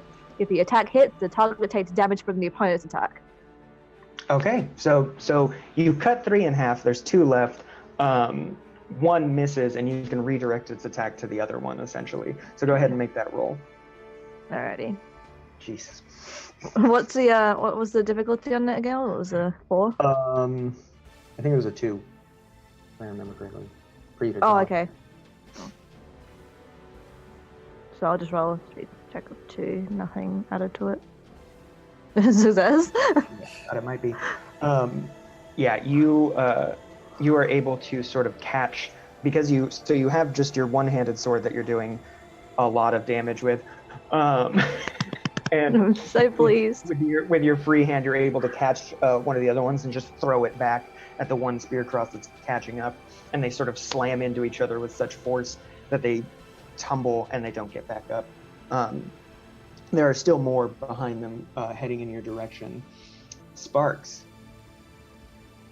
Buddy. Oh, hi! You are in it now, knife pointing it up. And you see this massive sovereign starting to climb out of them, out of the large ball by the monolith.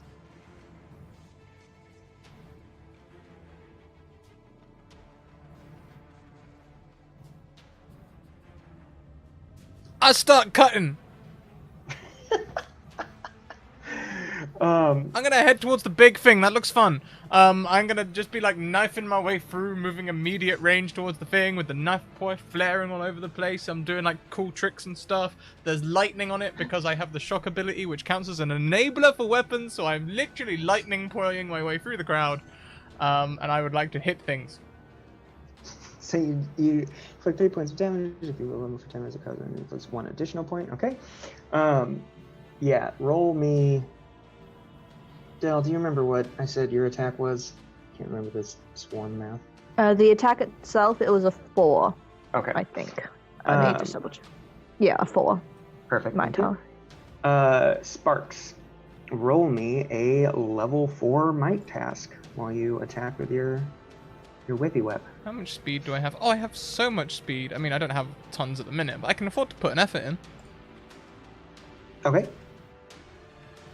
That's my third nat 1 of the game. Fucking thing I've ever seen. Wow, in my life. dice. So you are moving through these things. You're whipping and flipping, knife boy everywhere. There's electric bolts cutting through them. Individual spear cross are getting cut up and falling, but you're not really making a dent in the mass. And you see the sort of swarm that is, you're like in a riptide now, essentially, of these things, because there are Spearcross heading to the salvage and Spearcross leaving the salvage, and they are starting to converge on you and crawl up you. And you take, for level 4, you take 4 points of damage. So it would be from your might pool. As they kind of scrabble and crawl up you, cutting into flesh. Jaren, what are you up to? Tell me about Jaren. Jaren wasn't too far from Del, and I think if he saw Del attack these things, he used the opportunity to jump onto one of these creatures and again just try and attack it, whether it's getting it off Del, even though Del's perfectly capable, he just wants to help. Perfect. So you, do you have Fleet of Foot? I don't have Fleet of Foot. Okay. You are able to move up on some of these things. There's about 2 within your range who are still coming towards you. Go ahead and roll. So these are, since there's only 2 of them, they're kind of individuals. So go ahead and roll a level 3 might task to attack one of them. Okay. Level 3. There we go. There it is. So you can do an additional 4 damage with 1 hit, or you can take a major effect, and I'll let you kind of pick which you do and what your effect might be if you do. I'll probably take the damage. Also, I can add 1 damage for combat prowess, and also Fists of Fury adds another 2 attack to that as well. As he's just using fists, he's literally just jumping in with his bare hands. Yeah. I will say, so that's 4 damage, 6 damage. Your normal attack is 4, so that's 10 damage. That is enough damage to kill 2 of these. So I'll say that you're able to take both of them out as you move in. I think he loses control a little bit because it is hands and hands. It's very upfront. It's not weapons. It's Del will probably see pure rage here, as it is literally pulling a creature off him, and then it's not pretty. Nice. Del, you see this kind of different side of Jaren as he starts to lose himself in battle. Zamira, where you are in the trees, you are, because it's also height, you are kind of a long range from where Jaren, Beatrice, and Del are, but you have a good view. You can see there are still more Spearcross heading your way, and you can see that this giant sovereign is starting to sort of pull itself up. It's kind of got its full torso now. Can they see the sovereign coming yet from their vantage they point? would be able, they would be able to. I don't know if that they've noticed it yet, because the 2 of them are kind of locked in battle. But from where they are, they would be able to see it for sure. Okay, so I think having the advantage of being up and seeing more the full battlefield, she'd almost be like shouting relays of what she's seeing. Perfect. From her vantage. So she'd be saying, more are coming and Sovereign is on their way. Okay. And from where you are, you can see Sparks also kind of getting swarmed as he tries to make his way towards the Sovereign. Beatrice, what are you up to? And so for Zamira's turn, she's relayed that information. So Beatrice, you now have all that information about everything that's going on the battlefield. How far away are the Spearcross that Jaren and Del are dealing with in relation to me? So those Spearcross are all dead because our glaives are bonkers. The next kind of wave is a long range from you. And you had a readied action, which I totally forgot about. Well, it was just going to be to help blast any of the ones that came into short range, but the glaives still dead, so it sort of got wasted. I got Fireball, but there's nothing to explode. Yeah. But yeah, so you have another wave of, let's see, so there were 4, 5 that no, 1, 2, 7. So there's another wave of about 7 Spearcross sort of swarming towards you. If I moved up closer to where the glaives are, would, based on how fast they're coming, would they be in immediate range at that point, or still within a short range if I were to move up? They will move into a short range if you use your turn to move now, yeah. I'll move up. Okay. So you are kind of standing with Dell and Jaren? Yeah. Okay. So to move to short range is your turn action. Are you sure you want to do that? And I'll tell both of the glaives in case they get worried. I have a way to get out of this if I need to escape quickly. I am here to support you, and she is fine. I'm here to help as best I can. So let's see, Beatrice is a mirror.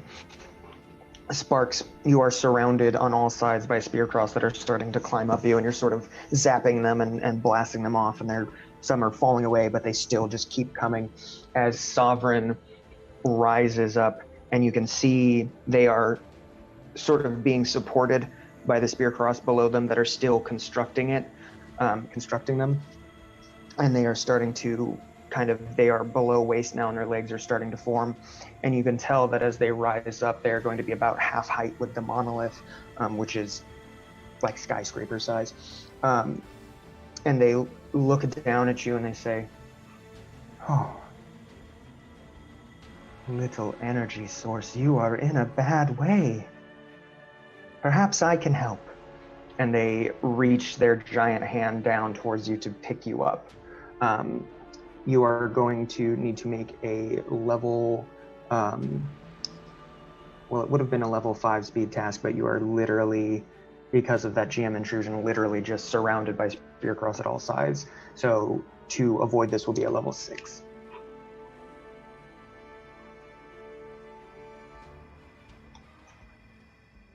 Do I have to? Can I just use the push ability again? Push ability is an action for your turn. This is a defense roll. Cool. Difficulty 6 what now? Speed? Yep. And if you have defense tasks or like dodging or anything like that trained, that can lower it, or you can apply effort like any regular roll. Nope, I've got an inability in movement though. Oh, that's just for moving long distances. That doesn't actually affect your speed defense. Okay.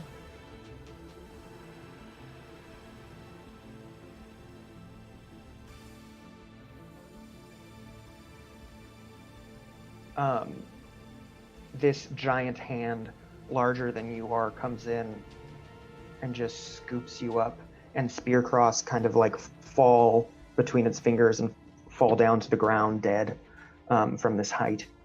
And it picks you up, and you come face to face with Sovereign, whose head is maybe 2 or 3 times the size of your body. Their long hair, white hair kind of falling down the sides of their face, and their golden eyes looking at you. And she smiles and she says, "Why are you running? You don't need to run from me." At which point, more of the mass of the Nightcraft is gone at this point. There are very few Spearcross left to pick it apart, and there's pretty much nothing left of the wreckage as some stay to continue forming Sovereign, the others are flooding back into the perch, some are still approaching the tree line. We move into essentially Sparks' turn. What would you like to do in the hand of this giant? Can I get my hand to that new cipher? Yeah, you're essentially kind of standing up on its palm. Yeah, I'm gonna huck the drill at it. Cool. It's a 1d6 damage essentially. Is it a weapon? Yeah. Great. Perfect.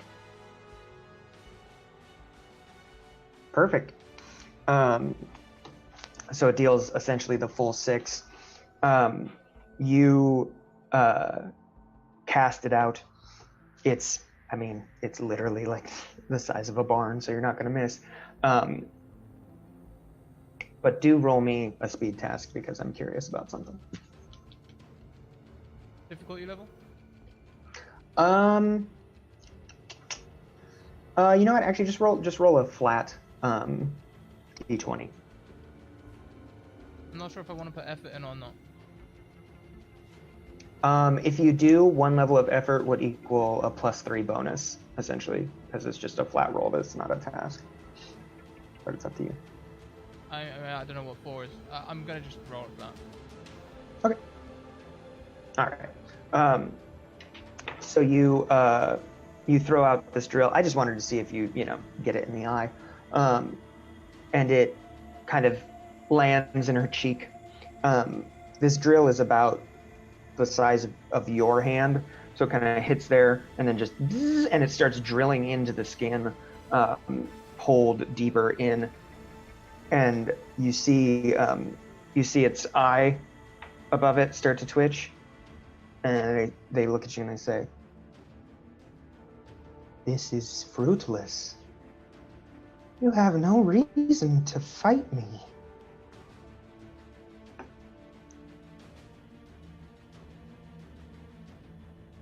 You just wait till I'm level 5 and I can do really cool shit.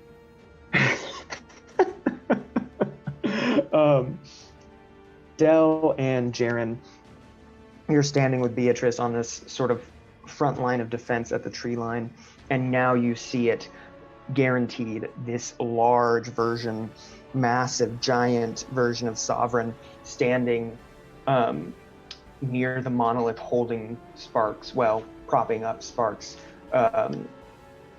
who is just kind of has just thrown a cipher into its face, and is speaking to him. You can hear everything that Sovereign says, their voice echoing, rolling across this plain as more Spearcross head your way. Do we see that it's... Yeah, sorry, go on. So I was just wondering how far is it, and also do we see that it has sparks as well? Yeah, do we see that it has sparks? Yes. You see that it has sparks. You can see him standing, like his full height on their palm. But this is... Oh boy. This is literally further away than you've ran, because essentially they are at the monolith and you started at the edge of the thing and then ran a ways. So they are very far away. How long would it take to get there? I'm thinking on Jaren's instincts. Yeah. Did I? It would take a couple of turns if you only use the long range run. And there's these creatures running towards us at the same direction. 7 of them. I think Jaren's gonna quickly look at Del and start sprinting, and he will try and make contact with whatever creatures come his way at the same time. Cool. I think Del's following suit. So in terms of combat and actions, you can take a short move for free and no attack. You can make a long move with a level 4 speed task, or you can move an immediate distance and attack. Okay, I have fleet of foot, so I can move a long distance for the entire action, and if I apply a level of effort, I can make an attack, but the attack is hindered. Okay. I think Jaren knows he's not fast. If anything, he's trying to clear a path for Del. Okay. Yeah. So I'm good. So you go. Moves up, I assume, moves up first then and is going to take an attack.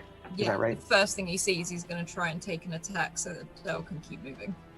Cool. So it's a level 3 might task to hit kind of the first spear cross that's coming up on you. Okay.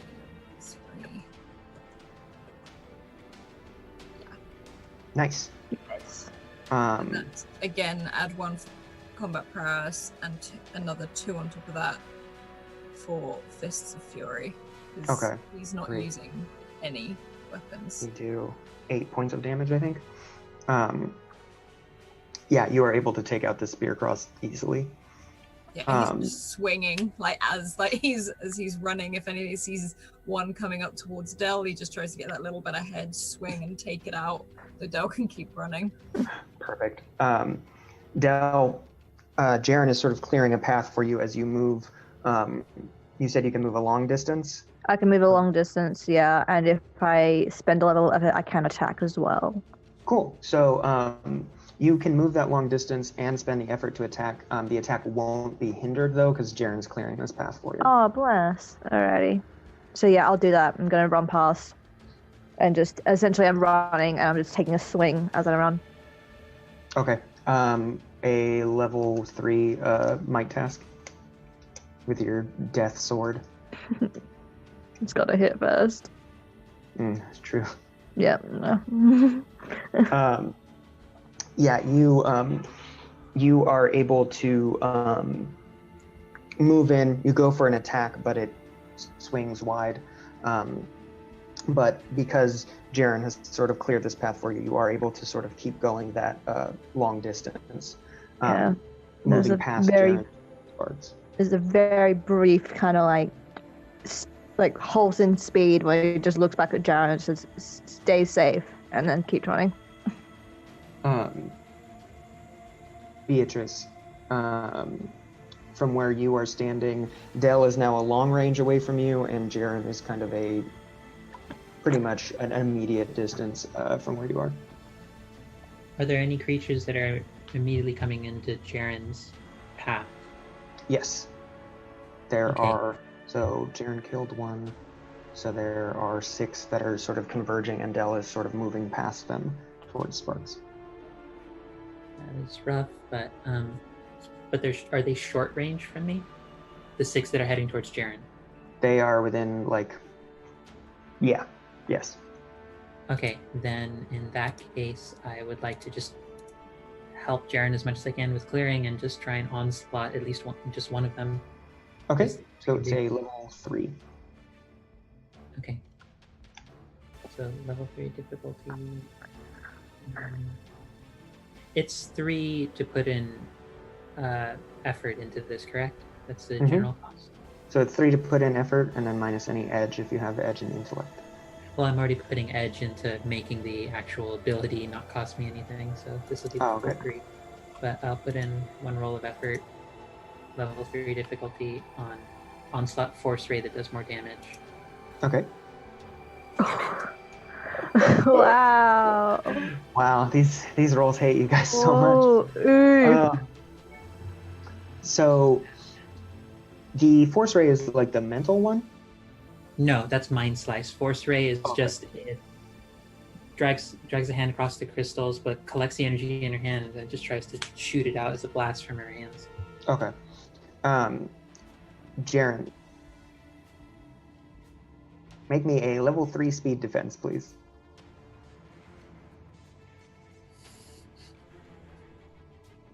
Speedy person.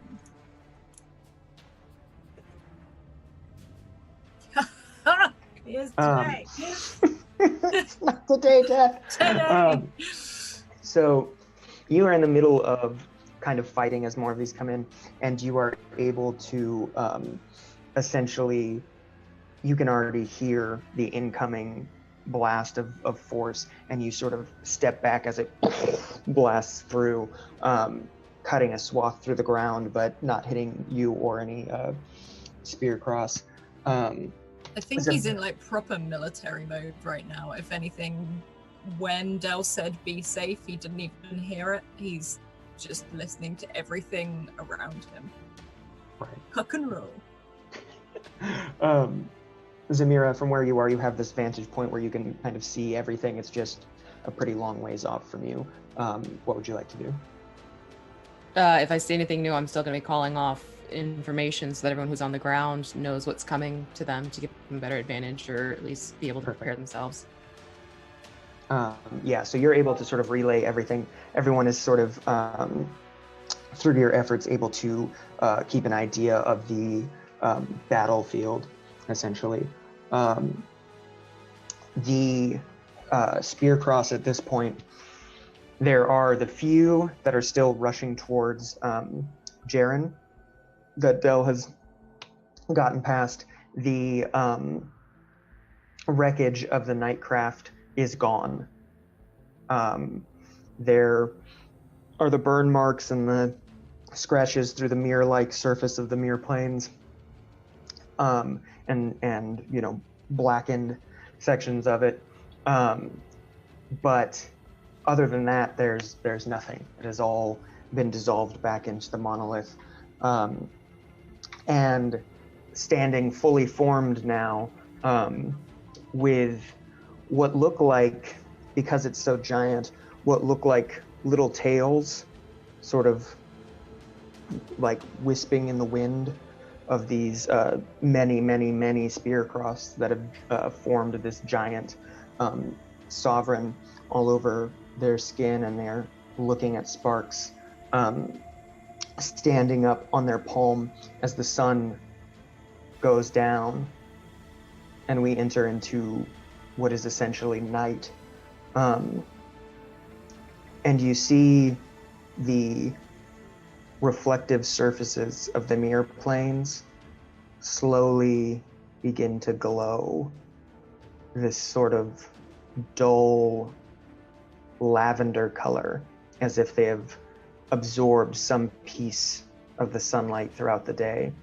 And though it is much darker than daytime, everything is sort of underlit by this soft lavender light glowing up from the metallic surface of the mirror planes, save for those patches where that primary red grass blooms. And overhead, behind this vision of Sovereign, you see the pillar and the disc of Davia's perch glowing that white that material does. And Sovereign, looking down at Sparks, looks past this sort of defiant creature in its hand at all of you. You hear its rumble say, "This is futile. Stop this. Come." And it looks down at Dell, who is making their path towards them. And just another hand comes out.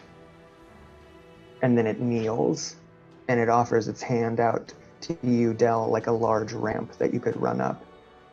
And it says, "Come, join me."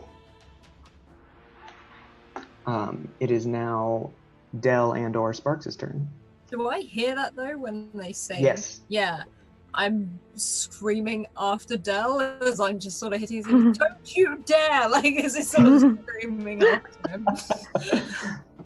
With my fleet of foot, would I be able to get on his hand and up the arm and up to the face? You are,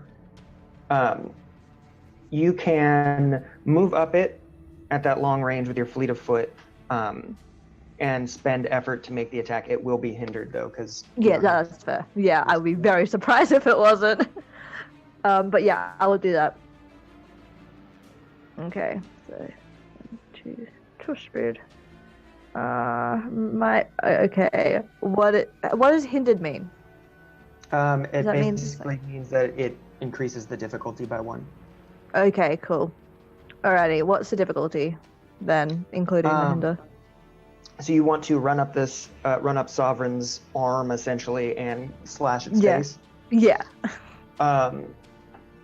So to hit is obviously not hard, but to deal damage is the question. So it's going to be a level 5 might task, but hindered it's going to be level 6. Okay.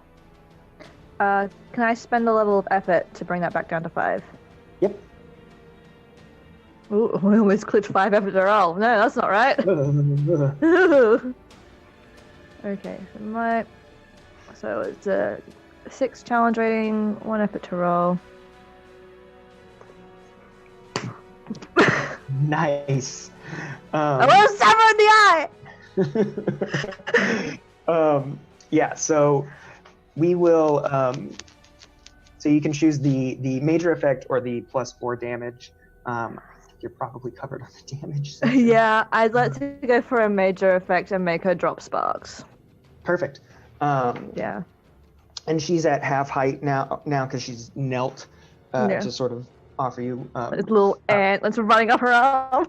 Yeah, and you sort of you kind of hit the finger and just run up her, and you see that those golden eyes follow you, and you jump and just plunge your sword into their eye. What is the total damage again? It's 12. Jesus Christ Almighty. Okay. I did it! I killed the enemy. You jump and you Make stab that 13. 13? Yeah. 13. Make that 13 because Sparks will use his action to put lightning all the way through the sword. Okay. So we see Del kind of jump probably like from around the bicep and just poise this broadsword, and then Sparks flings out a bit of electricity from the other hand, and it connects with the sword and travels up it. The energy from Zamira's poison, sort of the light there blooms, boom, and more sparks shoot out of it as you plunge it into the golden eye of this giant version of Sovereign.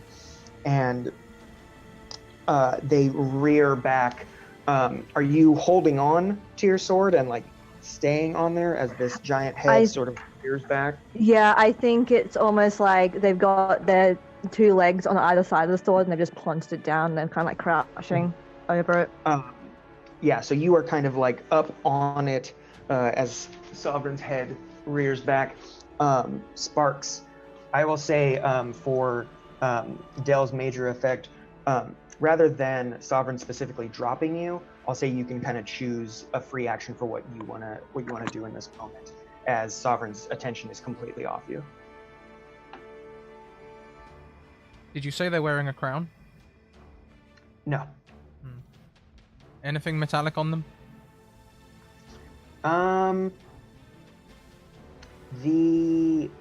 There's not a lot of, no, not really. It's mostly cloth.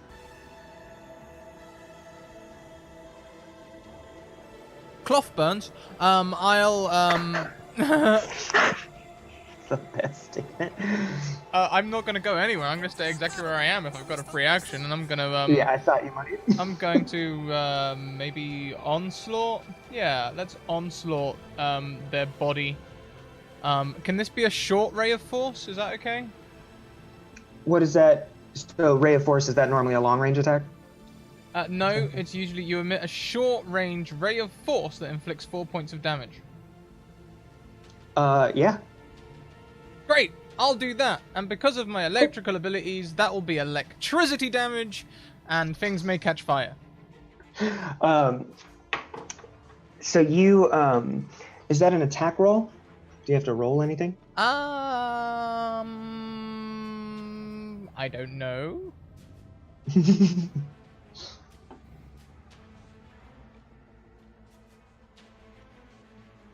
Immune. It's this onslaught ability? Yeah, onslaught. Using energies that assail either in case you feel see the target, the attack is physical and then a short ray of force. Okay, I see what you're saying. Okay, so if the attack is mental, inflicts 2 points. Focus your mental energy. Plus the okay, and also ignores armor. Some creatures without minds might be immune to resistance. Okay. You attack the foe. That's an interesting. I don't know if you roll for that or not. Oh, hey, I do have attack rolls in Inslaught. Yeah, I do have attack rolls.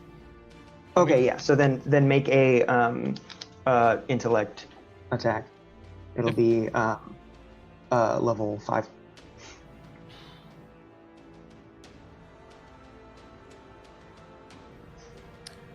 Yeet.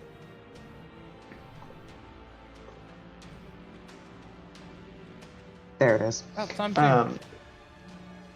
So you blast Sovereign with this short ray of force that, due to your electric nature, becomes sort of bolts of lightning. I imagine sort of that Emperor Palpatine like cone of like bolts rising up it, and the white cloth sleeve of her suit jacket robe thing starts to catch fire as each bolt sort of lights up little fires that become larger and start to spread.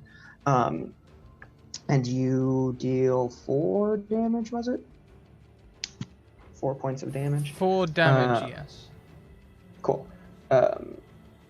Which would be electricity damage instead of force. Force, right. Perfect.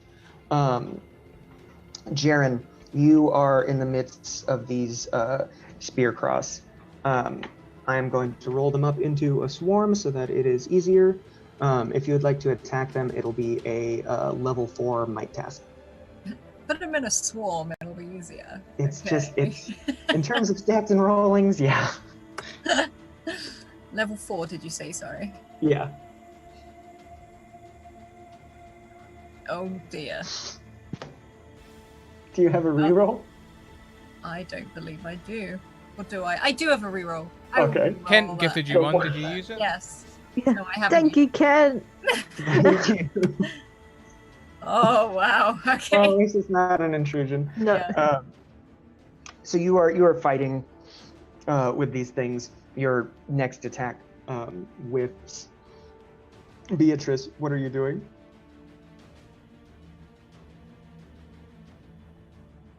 Just gonna keep blasting them, just whatever I can hit, just to try and pick off whatever I can off of Jaren, because that's the most that I can do at this range.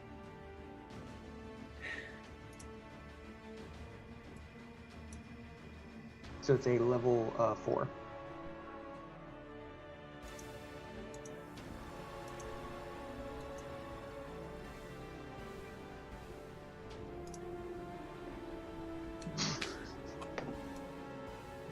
I can't hit any. It's just a rough day for combat. Another one of these blasts of force shoots over your head, Jaren. Zamira, you're up in the trees. You can see this kind of knelt figure of Sovereign looking up at the sky with Del standing there, a sword in their eye, and you see fire and lightning sort of rising up the other arm, underlit by this lavender glow of the Mirror Plains. Would you, my dear friend, like a GM intrusion that's not free, but rather gives you experience points? Oh, sure, why not? So you get 1 experience point and 1 to share with anyone in the group for any reason. Let's toss one over to Jaren then. Cool. Survive this. Yeah. You, as you are watching this battle, you are standing there, and you hear something to your right, and sort of standing crouched on another one of these large trees, kind of directly across from you, about short range distance. You see Sparks' Raskar, and it is hunched, this apex predator, watching you, and it sort of just takes 1 clawed hand forward onto a branch and is beginning to approach you. That's nice. I'm going to do my vanish. Oh, tell me about that. So immediately sensing the threat, she'll just not even like gasp or anything. She'll narrow her eyes and sort of furrow her brow. And the last thing it's going to see are her eyes staring back at it, just as piercing as its own. And then she's gone. Awesome. Are you invisible or do you teleport? Invisible, I believe. Yeah. Invisible, okay. Cool. Zamira, you vanish. These eyes, the last thing this creature sees, and as it gets closer, and then it sort of looks around, and then it starts sniffing the air.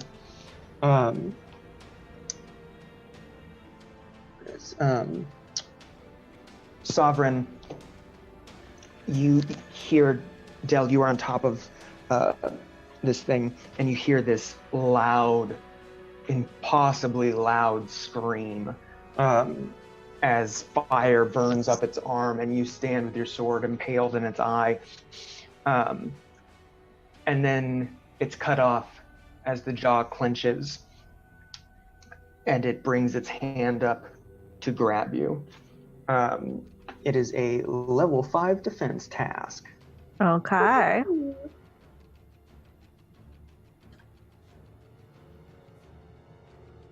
Woof. Woof. Just. That's a good. It grabs you and pulls you away, your sword coming with it, but it squeezes, and you take 5 points of damage. Okay. Is might damage, yeah? Yeah. Okay. That's marks the damage that I can't heal, so that's all good. Jaren, will you roll me a level 5 defense task as this leftover spear cross continue to try to attack you? Defense task. Where from? Sorry. Like speed, might. Speed. And level 5, did you say? Level 4, sorry. Gonna be a fail. Yep. So let's see, so it's +1. You take 4 points of might damage as these spear cross start swarming around you, taking bites at you. Let's see. So that's Jaren. Sparks. Oh wait, we haven't gone into your guys' turns. That was all the NPCs. Okay. So that wraps up the NPCs' turns. Sparks, Del, Jaren, be thinking about what you want to do on your turns. I'm going to take a quick bio break. I'll be right back. Okay, I need to lose. As I say, I have an armor of 2, so that brought the damage down to 3, yeah. That's what Probably. I'm working out right now. As long as Cool. it's like Alrighty. physical armor, I think like heat, Oh, yeah, cold, yeah. and that ignores it. But as long as it's Oh physical yeah. damage, I think I'm just being smushed, so I assume that the armor would count. Oh, I wonder was if busy. armor can pop and then work against you. Oh no! Don't Don't say say that, or Jeff's here. Don't say that, or Jeff's here. Say that. Sorry, it's just the way my Well, DM's mind what- works. My armor is me. Like I gain armor because I'm part machine. So Teehee. don't say that. Don't say that at all. Hmm.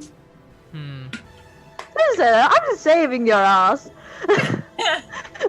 I know. I'm trying to I help Karen as appreciate best I can. It's just not going well.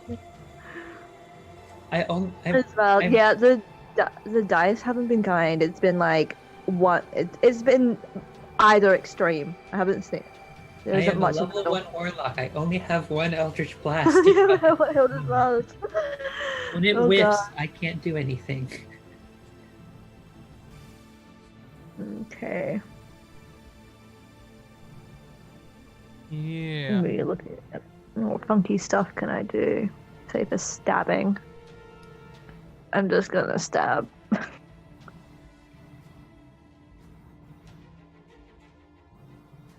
Oh, buddy. Oh boy, oh boy, oh boy.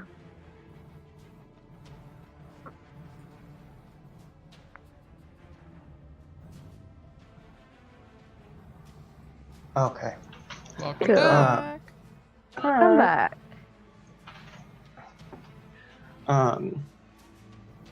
Yes, armor will bring your damage down. Yay. Cool. One thing I forgot to mention that may change what you wanted to do, but it's not super crucial. Where the fire is and around Sovereign's eye that Del attacked, you can see more of that kind of writhing spear cross material as some of them start to fall out of this thing dead from the damage that it's taking, as if it's kind of just sort of falling apart. Sparks, what are you doing?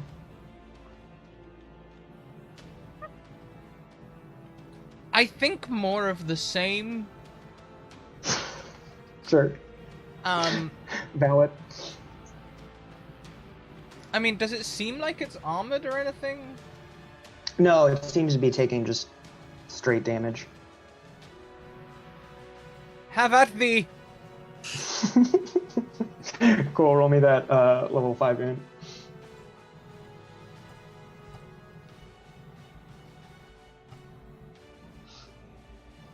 Jesus. What is going on?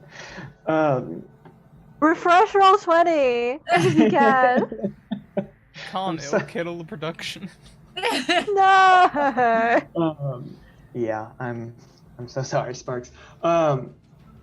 You go to onslaught it again, and it just squeezes its hand, and you do 1 damage to it from all the electricity that's coming out of you, but you take 4 damage.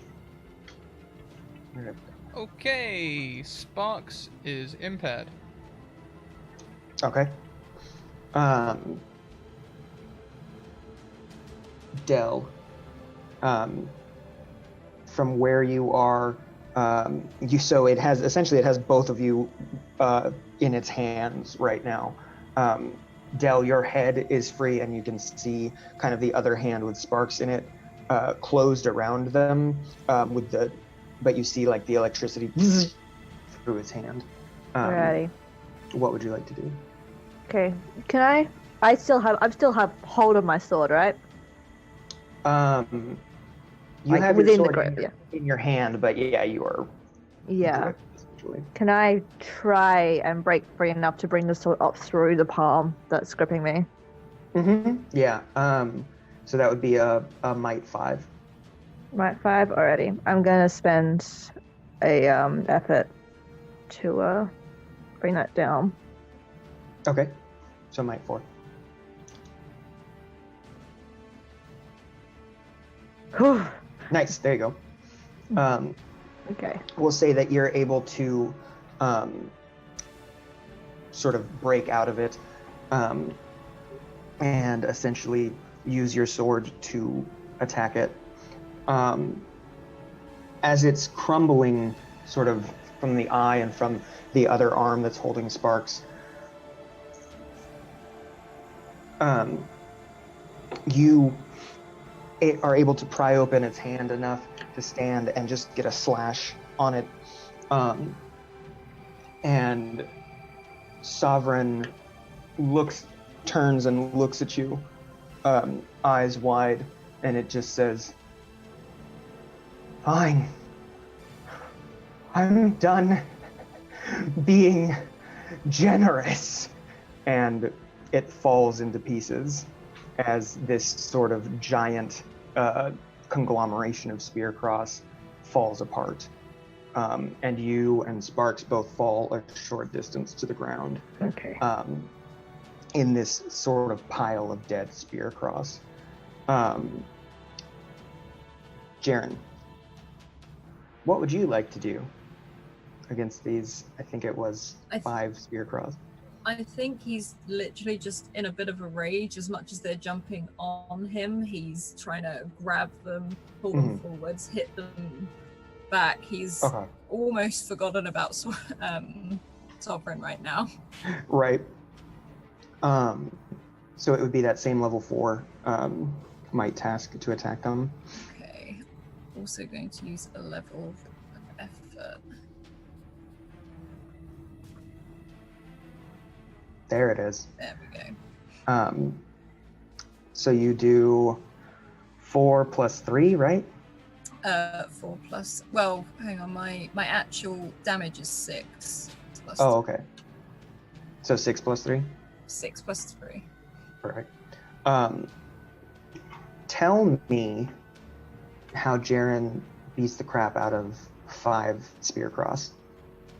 I think they knocked him over and he was laying down, and as one of them probably came over the top of him, he actually reached up and grabbed it and pulled it further down so that he could roll with it, and he's doing things very, very efficiently. He's back on the battlefield again. He won't pick up a weapon, but he will break a limb, break a neck very, very quickly and just make sure they drop as fast as possible before sort of shoving them off himself. Nice. And he'll probably stand up just like looking around still with that adrenaline going through him, but trying to catch his breath and looking for the next one. Yeah, so you are able to sort of move through the 5 of them in this way until you're standing alone on this glowing field, and we drop out of initiative. Jaren, where you're standing, catching your breath, Beatrice, Zamira, you see this massive form of Sovereign start to just crumble as dead Spearcross fall out of it. You hear it shout these kind of final words, and then Sparks and Del fall out of its now open hands onto the ground, back by the monolith where you started. I think Jaren is probably covered in a lot of blood, and he sort of sees himself and looks around him, straightens up, sort of tries to wipe some of it off, like takes a sleeve and trying to just wipe it off his face, and looks a bit nervous for a moment, sort of looking around to see if anyone watched him. Sort of steps over them and hurries. Did Del and Sparks look okay? They didn't take damage from the fall, but Sparks is certainly impaired. Yeah. Sparks is having a rough time. I've taken 3 damage. Then Jaren will run in that direction. Sparks is sort of like half standing, half falling, flailing his knife poi around, but it just looks clumsy rather than elegant. Jaren's there like, wait, just stop. I'm trying to get to you and help you up. But trying to duck everything at the same time. They'll come over and I think these like knife point just kind of dink off the legs. Beatrice and Zamira. Zamira, you are invisible up in the trees. And you see Jaren immediately run off in the direction of Sparks and Del, with Beatrice still near you. Now, what about the little friend of Sparks who's...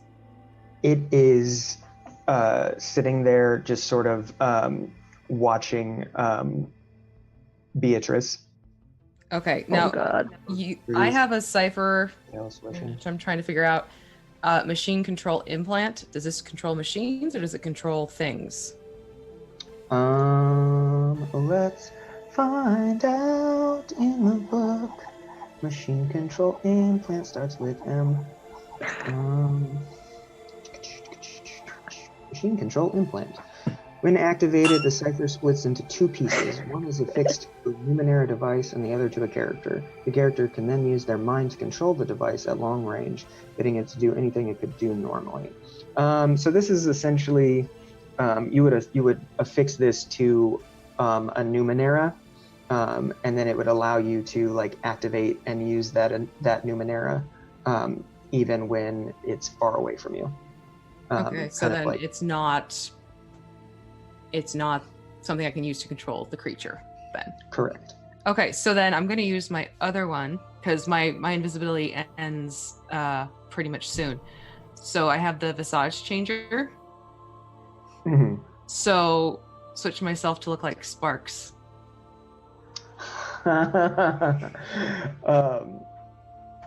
Perfect. So you step out of your invisibility as Sparks, essentially.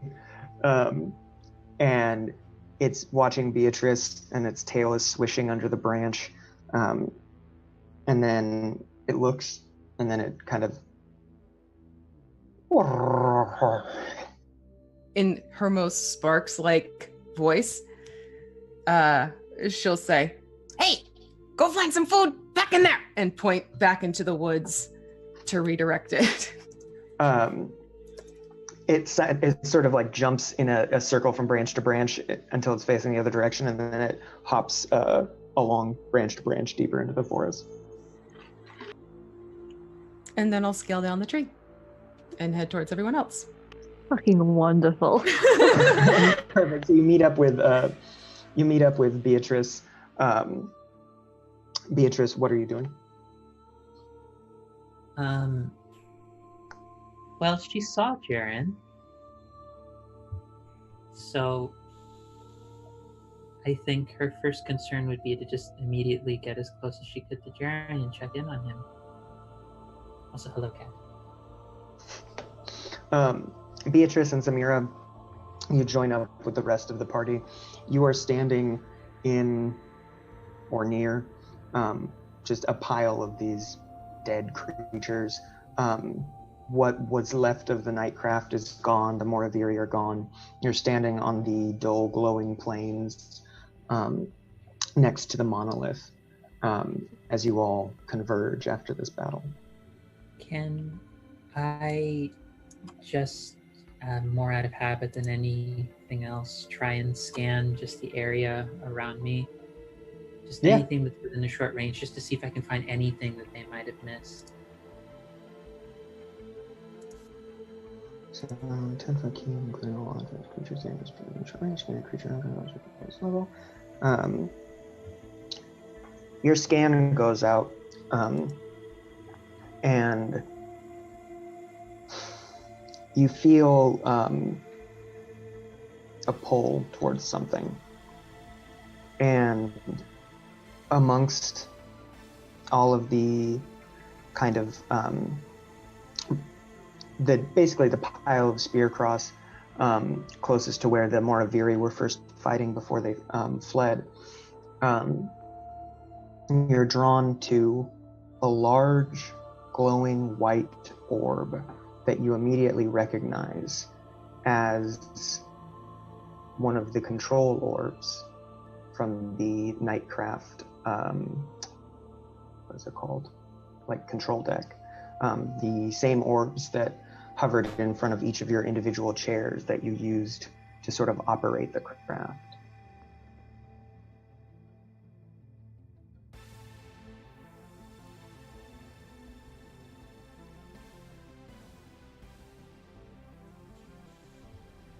I'll probably just I'll go to just head towards that area and pick it up as quickly as I can. Yeah, you're able to hold it up in two hands, and it is still glowing, but the light is very dull. And roll a level 3 intellect task for me. Is this in relation to understanding the Numenera, or? Yeah, I would say that. Yeah, sure. Okay, because I am specialized in understanding Numenera, and I also have a book about Numenera. Does that reduce it by 2 or by 3 then? Well, specialized would reduce it by 2, and I'm asking because I have the book about Numenera just among my equipment, would that reduce it another 1 as well? Sure. So it doesn't drop it to 0 in that case.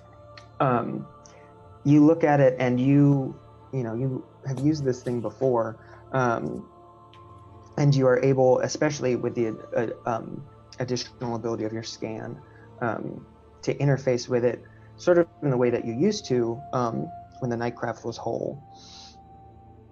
And you are in the fog of this thing. You are taken to a place.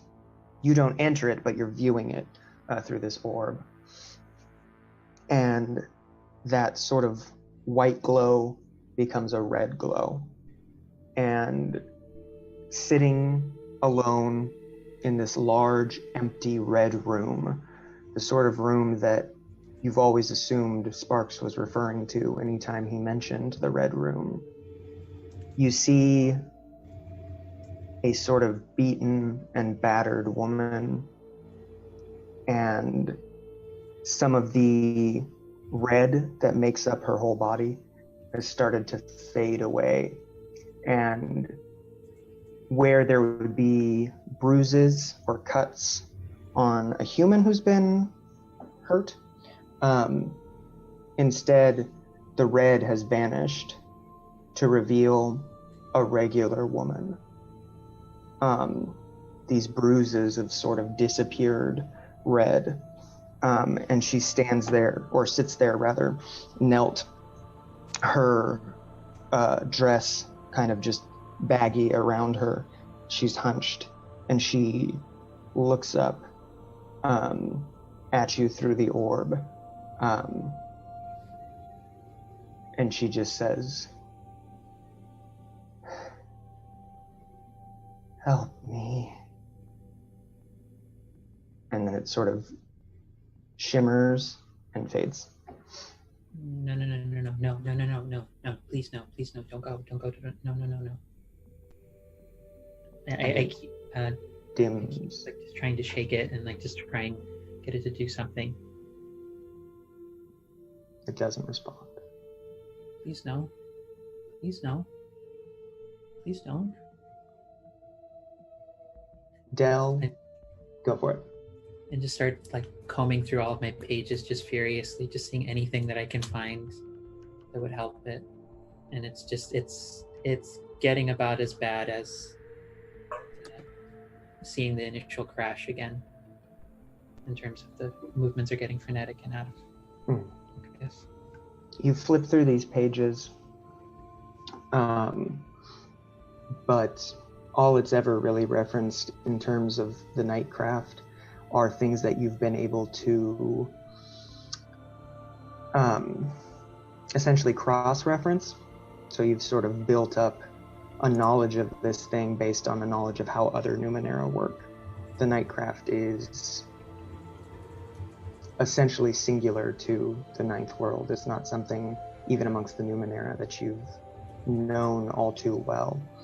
And you're uncertain what to do when it doesn't respond, because the Nightcraft, for as long as you've been on it, has always responded in many ways like a living thing. And that glow in the orb dims to even less than when you first picked it up. Del, Jaren, Zamira, Sparks,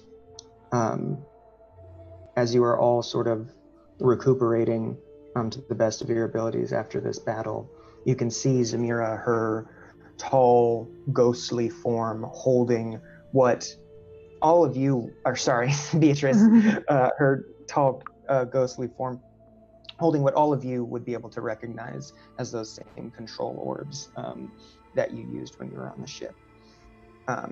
Sort of having this moment, shaking it as it just continues to dim and dim. What are you all doing? Zamir would go over. What's going on? I'm supposed to know something. That this is what I've trained in. This is what I know. This is what I've studied. I can't fight. I can't do anything that everyone else can do. I was useless in the fight. I know things. I'm supposed to know how to. I'm supposed to know what to do with it. I watched that fight. You're not useless. That was difficult. I hid in a tree. Is something wrong? What's happening inside of it?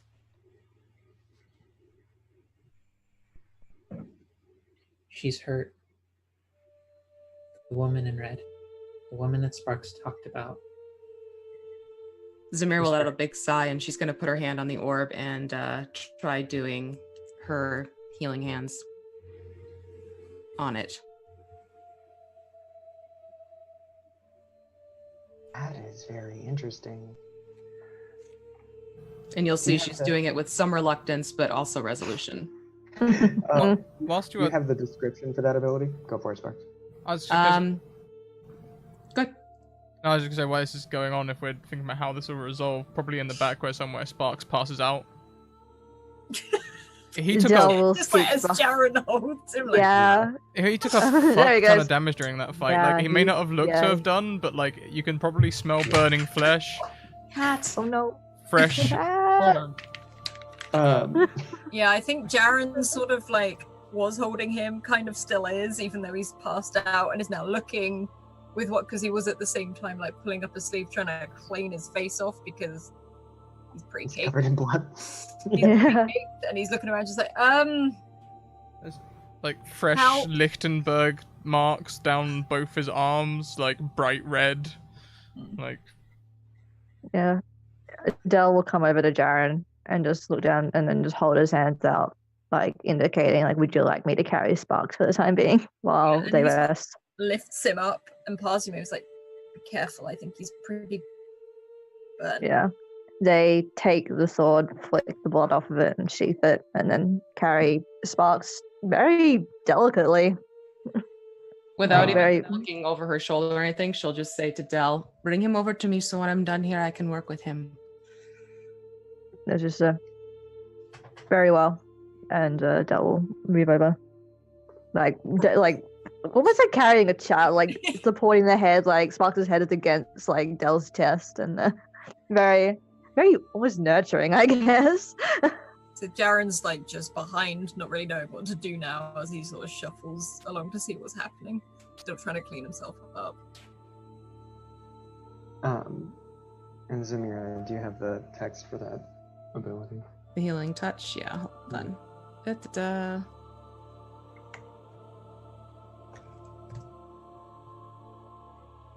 Do you want that in the roll 20? Sure. Destroys one stat pool of any creature.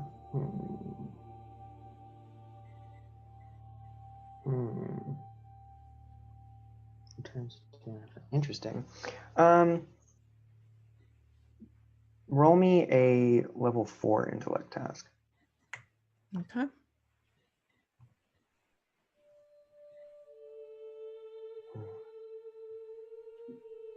And then if I put my effort into that, that drops it to 3? Yeah. Let's do that then.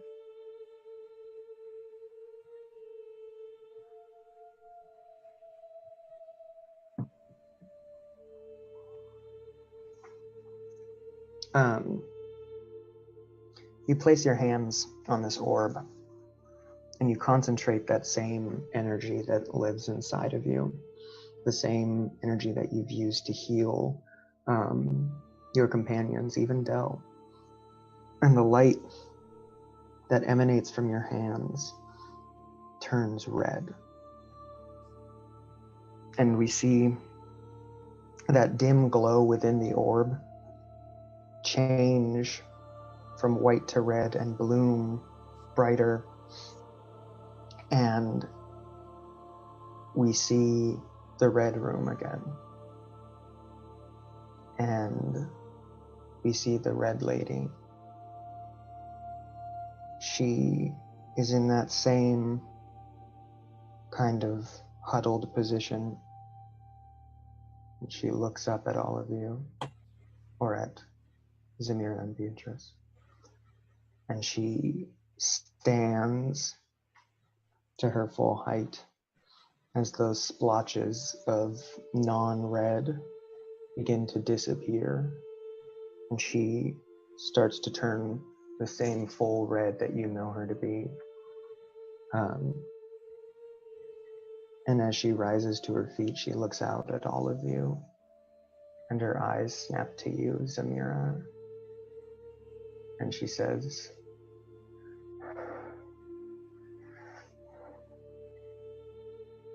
"I'm sorry.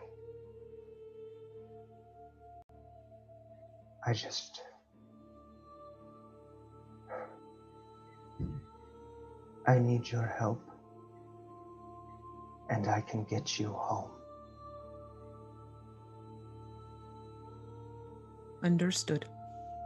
But I need to help Sparks now. And thank you.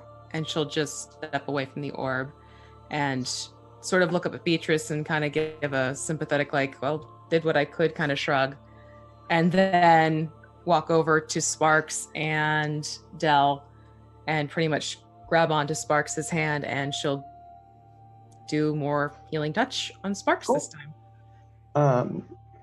So it's been 10 hours since I last did this with Sparks, right? I'm sure, yeah. Okay, just making sure. Probably. So it would be a difficulty 2 intellect task. Right.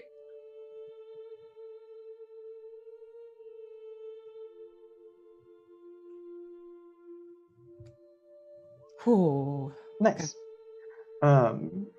So Sparks recovers 1d6 to 1 stat pool. And I'll say, because you have the +1 day, I'll add 1 to that. So you gain 6 to 1 pool of your choice, Sparks. I mean, it's going to have to be might just... So, I mean, that puts his might nearly back up to full, but that means he becomes hail again. Perfect.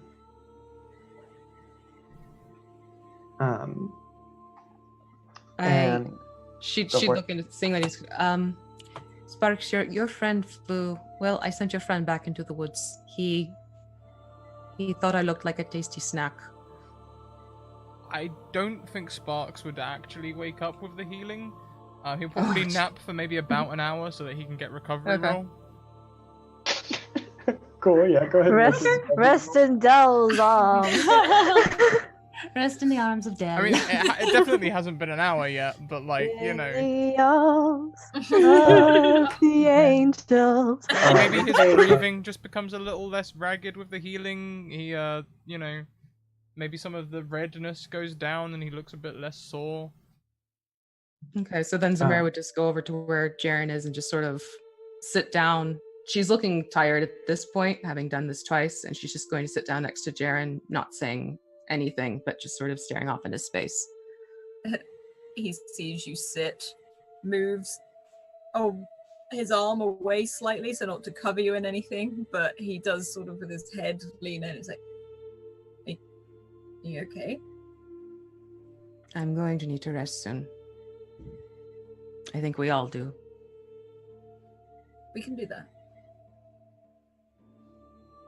You did well.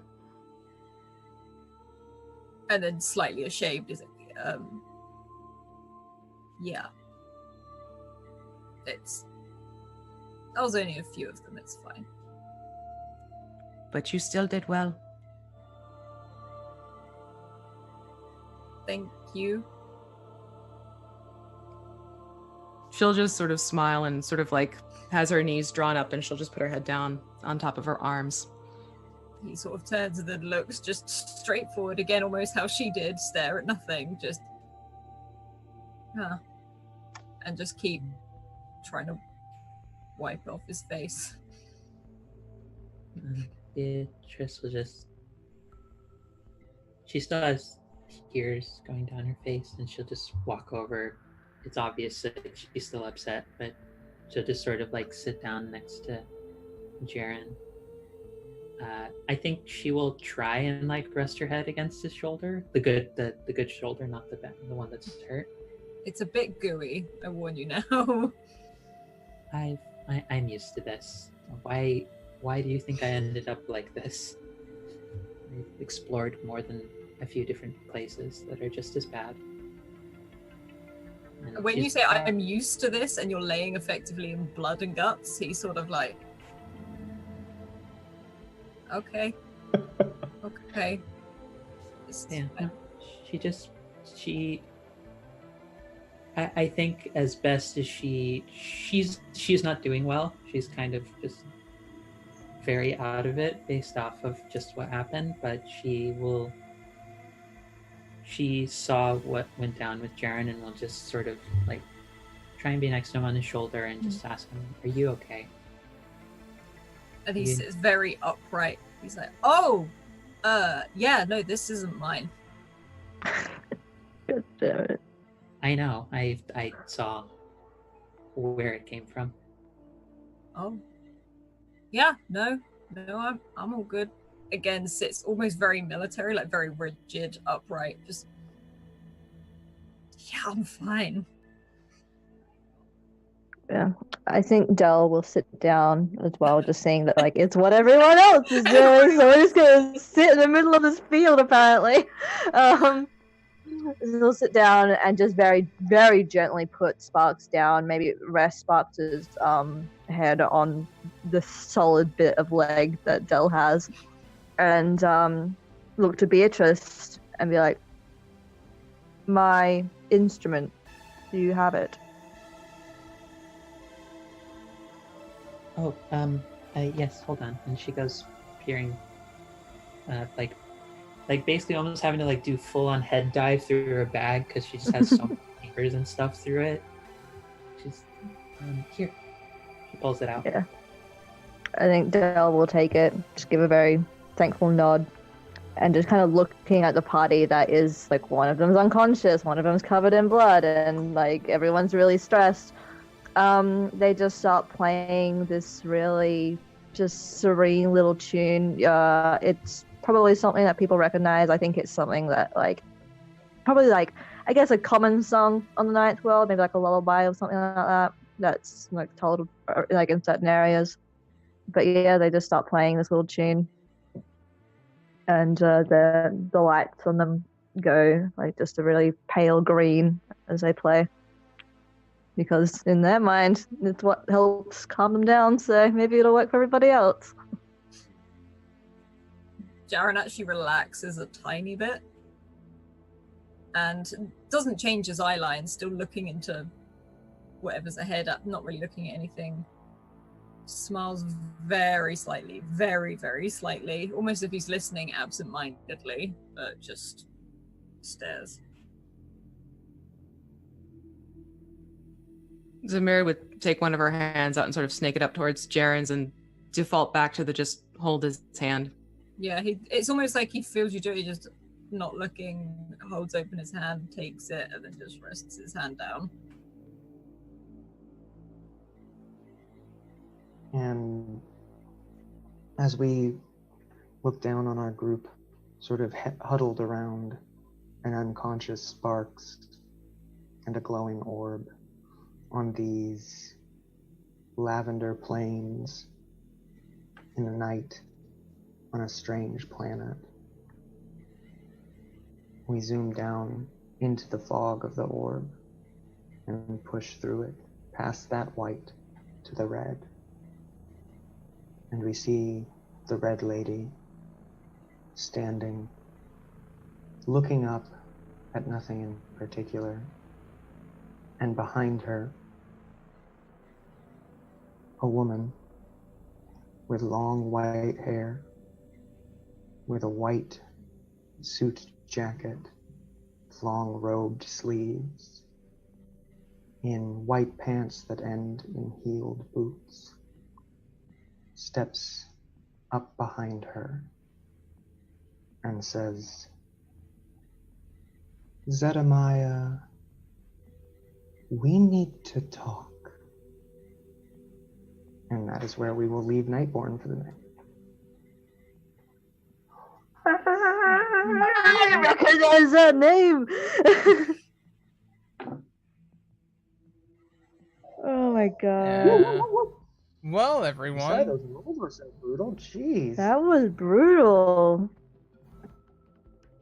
So brutal. So brutal. That was brutal. Roll 20, not kind.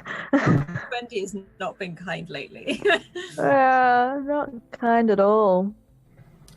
Well, everyone, that is NightBorne for today. We're going to head over to the Discord where we'll be talking about it. Please feel free to join us. You can find the link in this spammed wall of text links from the bot. The second one down is the Discord. There's also all our other social information, merch information, ways you can support us, sponsor information. Big thank you to Mage Hand Press and Bird and the Storm Publishing who make this all possible. And we have a new code now available in the Mage Hand Press command as well, where you can get a 15% discount on their store.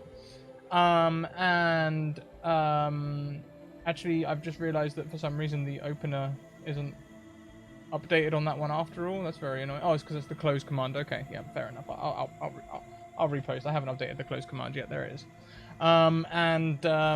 Yeah, that's all the things.